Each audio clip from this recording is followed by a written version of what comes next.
ਜੀ ਹਿੰਦੁਸਤਾਨ ਦੇ ਵਿੱਚ ਰਿਪਬਲਿਕ ਡੇ ਮਨਾਇਆ ਜਾ ਰਿਹਾ 74ਵਾਂ ਰਿਪਬਲਿਕ ਡੇ ਹੈ ਜੀ। ਅੱਜ ਦੇ ਦਿਨ ਹਿੰਦੁਸਤਾਨ ਦਾ ਕੰਸਟੀਟਿਊਸ਼ਨ ਲਾਗੂ ਹੋਇਆ ਸੀਗਾ ਜੀ। ਬੜੀਆਂ ਸ਼ਖਸੀਅਤਾਂ ਨੇ ਇਹਦੇ ਯੋਗਦਾਨ ਦਿੱਤਾ, ਖਾਸ ਕਰਕੇ ਸ਼੍ਰੀ ਭੀਮ ਰਾਓ ਅੰਬੇਦਕਰ ਜੀ ਨੇ, ਜਿਨ੍ਹਾਂ ਨੇ ਆਪਣੀ ਨੌਲੇਜ ਦੇ ਨਾਲ ਇਹ ਸਾਰਾ ਕੰਸਟੀਟਿਊਸ਼ਨ ਜਿਹੜਾ ਤਿਆਰ ਕੀਤਾ। ਤੇ ਬਾਕੀ ਕਮੇਟੀ ਦੇ ਮੈਂਬਰਾਂ ਬਾਰੇ ਮੈਨੂੰ ਕੋਈ ਏਡੀ ਜਾਣਕਾਰੀ ਨਹੀਂ ਗੀ, ਪਰ ਬਾਬਾ ਸਾਹਿਬ ਅੰਬੇਦਕਰ ਜੀ ਦਾ ਨਾਮ ਤੇ ਹਮੇਸ਼ਾ ਇਹਦੇ ਵਿੱਚ ਮੁੱਖ ਤੌਰ 'ਤੇ ਲਿਆ ਜਾਂਦਾ।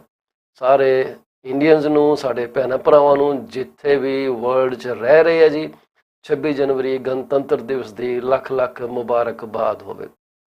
ਉਸ ਤੋਂ ਬਾਅਦ ਅਸੀਂ ਉਹਨਾਂ ਸਾਰੇ ਭੈਣਾਂ ਭਰਾਵਾਂ ਨੂੰ ਆਪਣੀਆਂ ਚੰਗੀਆਂ ਦੁਆਵਾਂ, ਸ਼ੁਭ ਇੱਛਾਵਾਂ ਭੇਜਣੀਆਂ ਚਾਹਾਂਗੇ ਜਿਨ੍ਹਾਂ ਦੇ ਅੱਜ ਜਨਮ ਦਿਨ ਨੇ ਜੀ, ਜਿਹੜੇ ਅੱਜ ਆਪਣੀ ਐਨੀਵਰਸਰੀ ਮਨਾ ਰਹੇ ਆ, ਜਿਨ੍ਹਾਂ ਦੇ ਘਰ 'ਚ ਨਵਜਨਮੇ ਸ਼ਿਸ਼ੂ ਦੀਆਂ ਕਿਲਕਾਰੀਆਂ ਗੂੰਜ ਰਹੀਆਂ ਜੀ, ਤੇ ਜਿਨ੍ਹਾਂ ਨੇ ਆਪੋ ਆਪਣੇ ਮਕਾਨਾਂ ਦੀ ਕਲੋਜ਼ਿੰਗ ਕਰਾ ਲਈ ਹੈ, ਮੂਵ ਕਰ ਗਏ ਆਪਣੇ ਮਕਾਨਾਂ ਦੇ ਵਿੱਚ, ਸੁਪਨੇ ਉਹਨਾਂ ਨੇ ਸਾਕਾਰ ਕਰ ਲਏ ਹੈ। ਤੇ ਉਹਨਾਂ ਨੂੰ ਵੀ ਜਿਨ੍ਹਾਂ ਨੇ ਆਪਣੇ ਪਰਿਵਾਰ ਦੀ ਮਹੱਤਤਾ ਸਮਝਦੇ ਹੋਏ, ਆਪਣੀ ਸੋਸ਼ਲ ਰਿਸਪੌਂਸਿਬਿਲਿਟੀ ਨੂੰ ਜਾਣਦੇ ਹੋਏ, ਆਪਣੇ ਪਰਿਵਾਰ ਦੇ ਜੀਆਂ ਵਾਸਤੇ ਆਪਣੀ ਇਨਕਮ ਸੁਰੱਖਿਅਤ ਕੀਤੀ ਹੈ ਜੀ ਇੱਕ ਢੁਕਵੀਂ ਇੰਸ਼ੋਰੈਂਸ ਪਾਲਿਸੀ ਲੈ ਕੇ, ਉਹਨਾਂ ਸਾਰਿਆਂ ਨੂੰ PC24 ਤੇ PC24 ਦੀ ਸਾਰੀ ਟੀਮ, ਜਿਹਦੇ ਵਿੱਚ ਕਿ ਸਾਡੇ ਕਿੰਨੇ ਹੀ ਸਪੋਂਸਰਸ ਆ ਜਾਂਦੇ ਹੈ, ਕਿੰਨੇ ਹੀ ਸਾਡੇ ਆਪਣੇ ਜਿਹੜੇ ਐਡਮਿਨ ਸਟਾਫ ਸਾਡਾ ਆ ਜਾਂਦਾ, ਉਹਨਾਂ ਸਾਰਿਆਂ ਵੱਲੋਂ ਅਸੀਂ ਲੱਖ ਲੱਖ ਮੁਬਾਰਕਬਾਦ ਦੇਣੀ ਚਾਹਾਂਗੇ। ਅੱਜ ਸਾਡੇ ਨਾਲ ਜੁੜਨਗੇ ਜੀ ਹਿੰਦੁਸਤਾਨ ਤੋਂ ਸ਼੍ਰੀ ਸੁਨੀਲ ਵਤਸ ਜੀ, ਇੱਕ ਬੜੀ ਉੱਘੀ ਸ਼ਖਸੀਅਤ ਨੇ ਜੀ, ਬਹੁਤ ਜ਼ਿਆਦਾ ਉਹਨਾਂ ਨੇ ਮਾਰ ਕੇ ਮਾਰੇ ਹੈ। ਉਹ ਕਿੰਨੀਆਂ ਹੀ ਕਮੇਟੀਆਂ ਦੇ ਤਾਂ ਮੈਂਬਰਸ ਨੇ, ਤੇ ਉਹ ਸਾਰੀਆਂ ਜਿਹੜੀਆਂ ਜਾਣਕਾਰੀਆਂ ਸਾਡੇ ਸਾਹਮਣੇ ਲੈ ਕੇ ਆ ਰਹੇ ਹੈ। ਨਾਨ ਰੈਜ਼ੀਡੈਂਟ ਇੰਡੀਅਨਸ ਤੇ ਇੱਕ FEMA ਐਕਟ ਜਿਹੜਾ ਹੈਗਾ, ਉਹਦੇ ਬਾਰੇ ਉਹਨਾਂ ਨੂੰ ਮਹਾਰਤ ਹਾਸਲ ਆ। ਅਸੀਂ ਉਹਨਾਂ ਦੇ ਨਾਲ ਅੱਜ ਆਪਣਾ ਪ੍ਰੋਗਰਾਮ ਕਰਨ ਜਾ ਰਹੇ ਹਾਂ। ਕੱਲ੍ਹ ਅਸੀਂ ਕੁਛ ਐਨਰਜੀ ਐਫੀਸ਼ੀਐਂਸੀ ਬਾਰੇ ਗੱਲ ਕੀਤੀ ਸੀਗੀ ਕਿ ਕਿੱਦਾਂ ਤੁਸੀਂ ਆਪਣੇ ਮਕਾਨਾਂ ਨੂੰ ਐਨਰਜੀ ਐਫੀਸ਼ੀਐਂਟ ਬਣਾ ਕੇ ਆਪਣੇ ਕੀਮਤੀ ਡਾਲਰ ਜਿਹੜੇ ਹੈ ਉਹ ਬਚਾ ਸਕਦੇ ਹੋ। ਤਾਂ ਮੈਨੂੰ ਉਮੀਦ ਹੈ ਕਿ ਤੁਹਾਨੂੰ ਐਪੀਸੋਡ ਪਸੰਦ ਆਇਆ। ਸਾਨੂੰ 1-2 ਟੈਕਸਟ ਮੈਸੇਜ ਬਾਅਦ ਦੇ ਵਿੱਚ ਆਏ ਆ, ਜਿਨ੍ਹਾਂ ਨੇ ਸਾਨੂੰ ਕਿਹਾ ਕਿ ਜੀ ਇਹ ਬਹੁਤ ਚੰਗਾ ਤੁਸੀਂ ਸਾਨੂੰ ਦੱਸਿਆ। ਜਦੋਂ ਹੁਣ ਸਾਡੇ ਹਾਲਾਤ ਸੁਧਰਨਗੇ ਤੇ ਅਸੀਂ ਜ਼ਰੂਰ ਇਹ ਚੀਜ਼ਾਂ ਬਾਰੇ ਸੋਚ ਵਿਚਾਰ ਕਰਾਂਗੇ। ਸੋ ਸਾਡਾ ਪ੍ਰੋਗਰਾਮ ਇੱਦਾਂ ਹੀ ਚੱਲਦਾ ਰਹਿਣਾ ਜੀ, ਜਾਇਓ ਨਾ। ਤੇ ਅਸੀਂ ਹੁਣੇ ਤੁਹਾਡੇ ਰੂਬਰੂ ਜਿਹੜੇ ਸਾਡੇ ਵਕੀਲ ਸਾਹਿਬ ਨੇ, ਉਹਨਾਂ ਨੂੰ ਤੁਹਾਡੇ ਅੱਗੇ ਪੇਸ਼ ਕਰਨ ਲੱਗੇ ਹਾਂ। ਆਓ ਸੁਨੀਲ ਸਾਹਿਬ ਜੀ ਨਾਲ ਗੱਲ ਕਰੀਏ। ਜਲੰਧਰ ਸਿਟੀ ਤੋਂ ਨੇ ਜੀ, ਤੇ ਸਾਡੇ ਨਾਲ ਹਾਜ਼ਰ ਨੇ। ਜਨਾਬ ਸਤਿ ਸ੍ਰੀ ਅਕਾਲ ਜੀ। ਮੈਨੂੰ ਮਾਫ ਕਰਨਾ, ਤੁਹਾਡਾ ਮੈਂ ਨਾਮ ਟਾਈਟਲ ਚੇਂਜ ਕਰਨਾ ਭੁੱਲ ਗਿਆ। ਮੈਨੂੰ 1 ਸਕਿੰਟ ਦਿਓ, ਮੈਂ ਹੁਣੇ ਚੇਂਜ ਕਰਕੇ ਆਇਆ।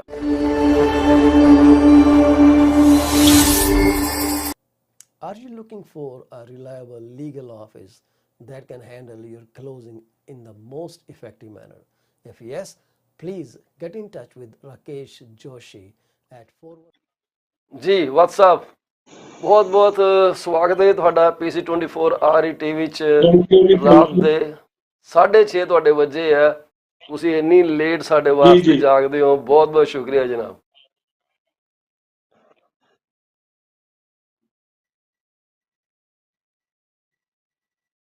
ਸੁਨੀਲ ਜੀ, ਮੇਰੀ ਆਵਾਜ਼ ਤੁਹਾਡੇ ਕੋਲ ਪਹੁੰਚ ਰਹੀ ਹੈ ਜੀ? ਤੁਹਾਡੀ ਆ ਰਹੀ, ਮੇਰੀ ਆਵਾਜ਼ ਆ ਰਹੀ ਜੀ? ਹਾਂਜੀ ਹੁਣ ਆ ਰਹੀ ਹੈ ਜੀ, ਬਿਲਕੁਲ ਸਹੀ ਆ ਰਹੀ। ਮੇਰੀ ਆਵਾਜ਼ ਆ ਰਹੀ ਤੁਹਾਡੇ ਕੋਲ? ਆ ਰਹੀ ਹੈ ਜੀ, ਠੀਕ ਹੈ, ਬਿਲਕੁਲ ਆ ਰਹੀ ਹੈ। Thank you. ਅੱਜ ਤੁਸੀਂ ਕਹਿ ਰਹੇ ਸੀ ਕਿ ਆਪਾਂ NRIs ਦੇ ਸੰਬੰਧ 'ਚ ਕੋਈ ਗੱਲਬਾਤ ਕਰਨੀ ਚਾਹਾਂਗੇ। ਆਪਣੇ ਦਰਸ਼ਕਾਂ ਨਾਲ, ਵਿਊਅਰਸ ਦੇ ਨਾਲ ਰੂਬਰੂ ਕਰਾਉਣ ਦੇ ਲਈ ਅਸੀਂ ਹਰ ਵਧੇ ਔਰ ਉਸ ਨੌਲੇਜ ਨੂੰ ਗ੍ਰਹਿਣ ਕਰਦੇ ਹੋਏ ਆਪਣੇ ਇਨਕਮ ਟੈਕਸ, ਆਪਣੇ ਨਾਨ ਰੈਜ਼ੀਡੈਂਟ ਸਟੇਟਸ ਦਾ ਖਿਆਲ ਰੱਖਣ ਤੇ ਉਸ ਜਿਸ ਤਰ੍ਹਾਂ ਅੱਜ ਅਸੀਂ ਡਿਸਕਸ ਕਰਾਂਗੇ ਨਾਨ ਰੈਜ਼ੀਡੈਂਟ, ਪਰ ਉਹਨਾਂ ਨੂੰ ਇਹ ਨਹੀਂ ਪਤਾ who is non resident, non resident ਹੈ ਕੀ ਹੈ, ਡੈਫੀਨੇਸ਼ਨ ਕੀ ਆ, ਉਹਨੂੰ ਅੱਜ ਡਿਸਕਸ ਕਰਾਂਗੇ। ਇੱਕ ਆਪਾਂ ਅੱਜ OCI ਨੂੰ ਡਿਸਕਸ ਕਰਾਂਗੇ, ਇੱਕ ਅੱਜ ਆਪਾਂ PIO ਨੂੰ ਕਰਾਂਗੇ। ਠੀਕ ਹੈ ਜੀ? ਜੀ OCI ਹੋ ਗਿਆ, ਰੈਜ਼ੀਡੈਂਸ਼ੀਅਲ ਸਟੇਟਸ ਦੇਖਣ ਤੋਂ। ਹਾਂਜੀ, OCI ਹੋ ਗਿਆ, NRI ਹੋ ਗਿਆ ਜੀ, PIO PIO ਇਹ ਟਰਮਾਂ ਬੜੀਆਂ ਨਾ PIO ਪਰਸਨ ਓਵਰਲੈਪਿੰਗ ਆਫ ਜਿਹੀਆਂ ਨੇ, ਬੜੀ ਇੰਡੀਆ। ਚੰਗੀ ਗੱਲ ਹੈ ਤੁਸੀਂ ਡਿਸਕਸ ਕਰਨ ਲੱਗੇ ਹੋ ਸਾਡੇ ਨਾਲ। ਹਾਂਜੀ ਹਾਂਜੀ। ਰੈਜ਼ੀਡੈਂਸ਼ੀਅਲ ਸਟੇਟਸ ਜਿਹੜਾ ਹੈਗਾ ਆ, this is of two types, person resident in India, resident outside India. ਹੁਣ person resident in India, non resident ਕੌਣ ਹੁੰਦਾ ਆ? ਨੌਨ ਰੈਜ਼ੀਡੈਂਟ ਉਹ ਹੁੰਦਾ ਆ who is not resident in India. ਇਸ ਕਰਕੇ first of all we have to define and explain who is resident. If a person is not resident, then he is becomes automatically by default he becomes non-resident. ਜੀ ਹੁਣ ਸਾਡੇ ਹਿੰਦੁਸਤਾਨ ਦੇ ਵਿੱਚ ਇੱਕ income tax act ਦੇ under ਆਉਂਦਾ ਹੈ ਵੀ naan resident ਕੌਣ ਹੁੰਦਾ ਆ, ਇੱਕ ਆਉਂਦਾ ਆ ਸਾਡਾ ਫੋਰਨ ਐਕਸਚੇਂਜ ਮੈਨੇਜਮੈਂਟ ਐਕਟ 1999, ਉਹਦੇ ਅੰਡਰ ਆਉਂਦਾ ਆ ਵੀ ਹੂ ਇਜ਼ ਨਾਨ ਰੈਜ਼ੀਡੈਂਟ। ਹੁਣ ਨਾਨ ਰੈਜ਼ੀਡੈਂਟ ਫੈਮਾ ਦੇ ਅੰਡਰ ਜਿਹੜਾ ਆਉਂਦਾ ਉਹ ਕੌਣ ਬੰਦਾ ਆਉਂਦਾ ਆ ਕਿ ਇਹ ਅਸੀਂ ਉਹਦੇ ਵਿੱਚ ਇਹ ਦੇਖਣਾ ਪਹਿਲਾਂ ਵੀ ਰੈਜ਼ੀਡੈਂਟ ਕੌਣ ਆ। Resident who has been in India continuous for a period of more than 182 days during the immediately preceding year। ਉਹ ਪਿਛਲੇ ਸਾਲ, ਜਿਸ ਸਾਲ ਦੀ ਆਪਾਂ ਗੱਲ ਕਰ ਰਹੇ ਹਾਂ, ਉਹ ਤੋਂ ਪਿਛਲੇ ਸਾਲ ਉਹ 182 ਦਿਨਾਂ ਤੋਂ ਜ਼ਿਆਦਾ ਟਾਈਮ ਦੇ ਲਈ ਇੰਡੀਆ ਦੇ ਵਿੱਚ ਰਿਹਾ ਹੋਵੇ। ਅੱਛਾ, ਇਹ ਇਨਕਮ ਟੈਕਸ ਐਕਟ ਦੇ ਵਿੱਚ ਤੇ ਫੇਮਾ ਦੇ ਵਿੱਚ ਇਹਦੇ ਵਿੱਚ ਥੋੜਾ ਜਿਹਾ ਕਨਫਿਊਜ਼ਨ ਆ। ਉਹਦੇ 'ਚ ਇਨਕਮ ਟੈਕਸ ਐਕਟ ਦੇ ਅੰਡਰ ਆ 182 ਡੇਜ਼ ਔਰ ਫੇਮਾ ਦੇ ਵਿੱਚ ਆ more than 182 days. It makes a lot of difference, ਜਿਹੜਾ ਕਿ ਲੋਕਾਂ ਨੂੰ ਪਤਾ ਨਹੀਂ ਹੁੰਦਾ ਕਈ ਵਾਰੀ। ਉਹਦੇ ਨਾਲ ਫਿਰ ਟੈਕਸ ਦਾ ਉਹਨਾਂ ਨੂੰ ਜੋ ਬੈਨੀਫਿਟ ਮਿਲਣਾ ਹੁੰਦਾ ਆ ਨਾਨ ਰੈਜ਼ੀਡੈਂਟ ਨਹੀਂ ਬਣਨ ਕਾਰਨ, ਇੱਕ ਦਿਨ ਵੀ ਤੁਸੀਂ ਇੰਡੀਆ 'ਚ 182 ਦਿਨ ਵੀ ਰਹਿ ਗਏ ਤੁਸੀਂ, ਤੁਹਾਨੂੰ ਉਹ ਬੈਨੀਫਿਟ ਨਹੀਂ ਨਾਨ ਰੈਜ਼ੀਡੈਂਟ ਦਾ ਮਿਲਣਾ। ਤੁਹਾਨੂੰ 182 ਦਿਨ ਕ੍ਰਾਸ ਕਰਨੇ ਪੈਣੇ ਆ, ਜਦਕਿ ਇਨਕਮ ਟੈਕਸ ਦੇ ਵਿੱਚ 182 ਦਿਨ ਸਫੀਸ਼ੀਐਂਟ ਹੈ। ਅੱਛਾ, ਸੈਕਿੰਡ ਹੈਗਾ ਆ ਕਿ ਇਹ person who has gone to abroad, foreign ਗਿਆ ਹੈਗਾ ਆ, ਉਹ ਫੋਰਨ ਗਿਆ ਹੈਗਾ ਆ। ਜਿਹੜਾ ਕਿ ਬੰਦਾ ਜਿਹੜਾ ਫੋਰਨ ਗਿਆ ਆ, ਉਹਦਾ ਬੰਦੇ ਦਾ ਬਾਹਰ ਸਟੇ ਕਰਦਾ ਹੈ, ਬਾਹਰ ਰਿਜ਼ਾਈਡ ਕਰਦਾ ਹੈ, ਬਾਹਰ ਇੰਪਲੋਇਮੈਂਟ ਲੈਂਦਾ ਹੈ, ਉਹਦਾ ਪਤਾ ਨਹੀਂ ਵੀ ਉਹਨੇ ਵਾਪਸ ਕਦ ਆਉਣਾ ਹੈ। ਇਹ ਬੰਦਾ ਜਿਹੜਾ ਹੈਗਾ ਆ ਇਹ ਨਾਨ ਰੈਜ਼ੀਡੈਂਟ ਹੋਏਗਾ। ਅੱਛਾ, ਜੇ ਬੰਦਾ ਕੋਈ ਇੰਪਲੋਇਮੈਂਟ ਲੈ ਲੈਂਦਾ ਆ ਜਾਂ ਉੱਥੇ ਵੋਕੇਸ਼ਨ ਆਪਣਾ ਇਨਵੋਲਵ ਕਰਦਾ, ਇੰਗੇਜ ਕਰਦਾ ਜਾਂ ਬਿਜ਼ਨਸ ਕਰਦਾ ਆ, ਉਹਨੂੰ ਇਹ ਨਹੀਂ ਪਤਾ ਮੈਂ ਵਾਪਸ ਕਦ ਆਉਣਾ ਹੈ, ਉਹ ਫਿਰ ਨਾਨ ਰੈਜ਼ੀਡੈਂਟ ਹੋ ਜਾਂਦਾ ਆ। ਨੰਬਰ 3, ਕੋਈ ਐਸਾ ਬੰਦਾ ਜਿਹਨੂੰ ਇਹ ਨਹੀਂ ਪਤਾ ਸ਼ੋਰਟੀ ਮੈਂ ਕਦੋਂ ਵਾਪਸ ਆਉਣਾ ਹੈ, ਹੀ ਆਲਸੋ ਬਿਕਮਸ ਨਾਨ ਰੈਜ਼ੀਡੈਂਟ। ਦੂਸਰੇ ਕੌਣ ਹੁੰਦੇ ਆ? ਇੱਕ ਬੰਦਾ ਜਿਹੜਾ ਫੋਰਨ ਤੋਂ ਸਾਡੇ ਕੋਲ, ਇਹ ਤਾਂ ਸੀ ਵੀ ਲੋਕ ਜਿਹੜੇ ਫੋਰਨ ਤੋਂ ਬਾਹਰ ਗਏ ਹੋਏ ਆ। ਇੱਕ ਜਿਹੜੇ ਫੋਰਨ ਤੋਂ ਆਉਂਦੇ ਨੇ, ਲੇਕਿਨ ਉਹ ਆਉਂਦੇ ਹੈਗੇ ਆ ਜਿਹੜੇ ਹੈਗੇ ਆ ਕਿ ਅਦਰਵਾਈਜ਼ ਜਿਹੜੇ ਹੈਗੇ ਆ, ਇਹ person who has come to India in either case otherwise than the following, otherwise than the following ਕੌਣ ਸੇ ਹੋਣਗੇ ਸਾਡੇ?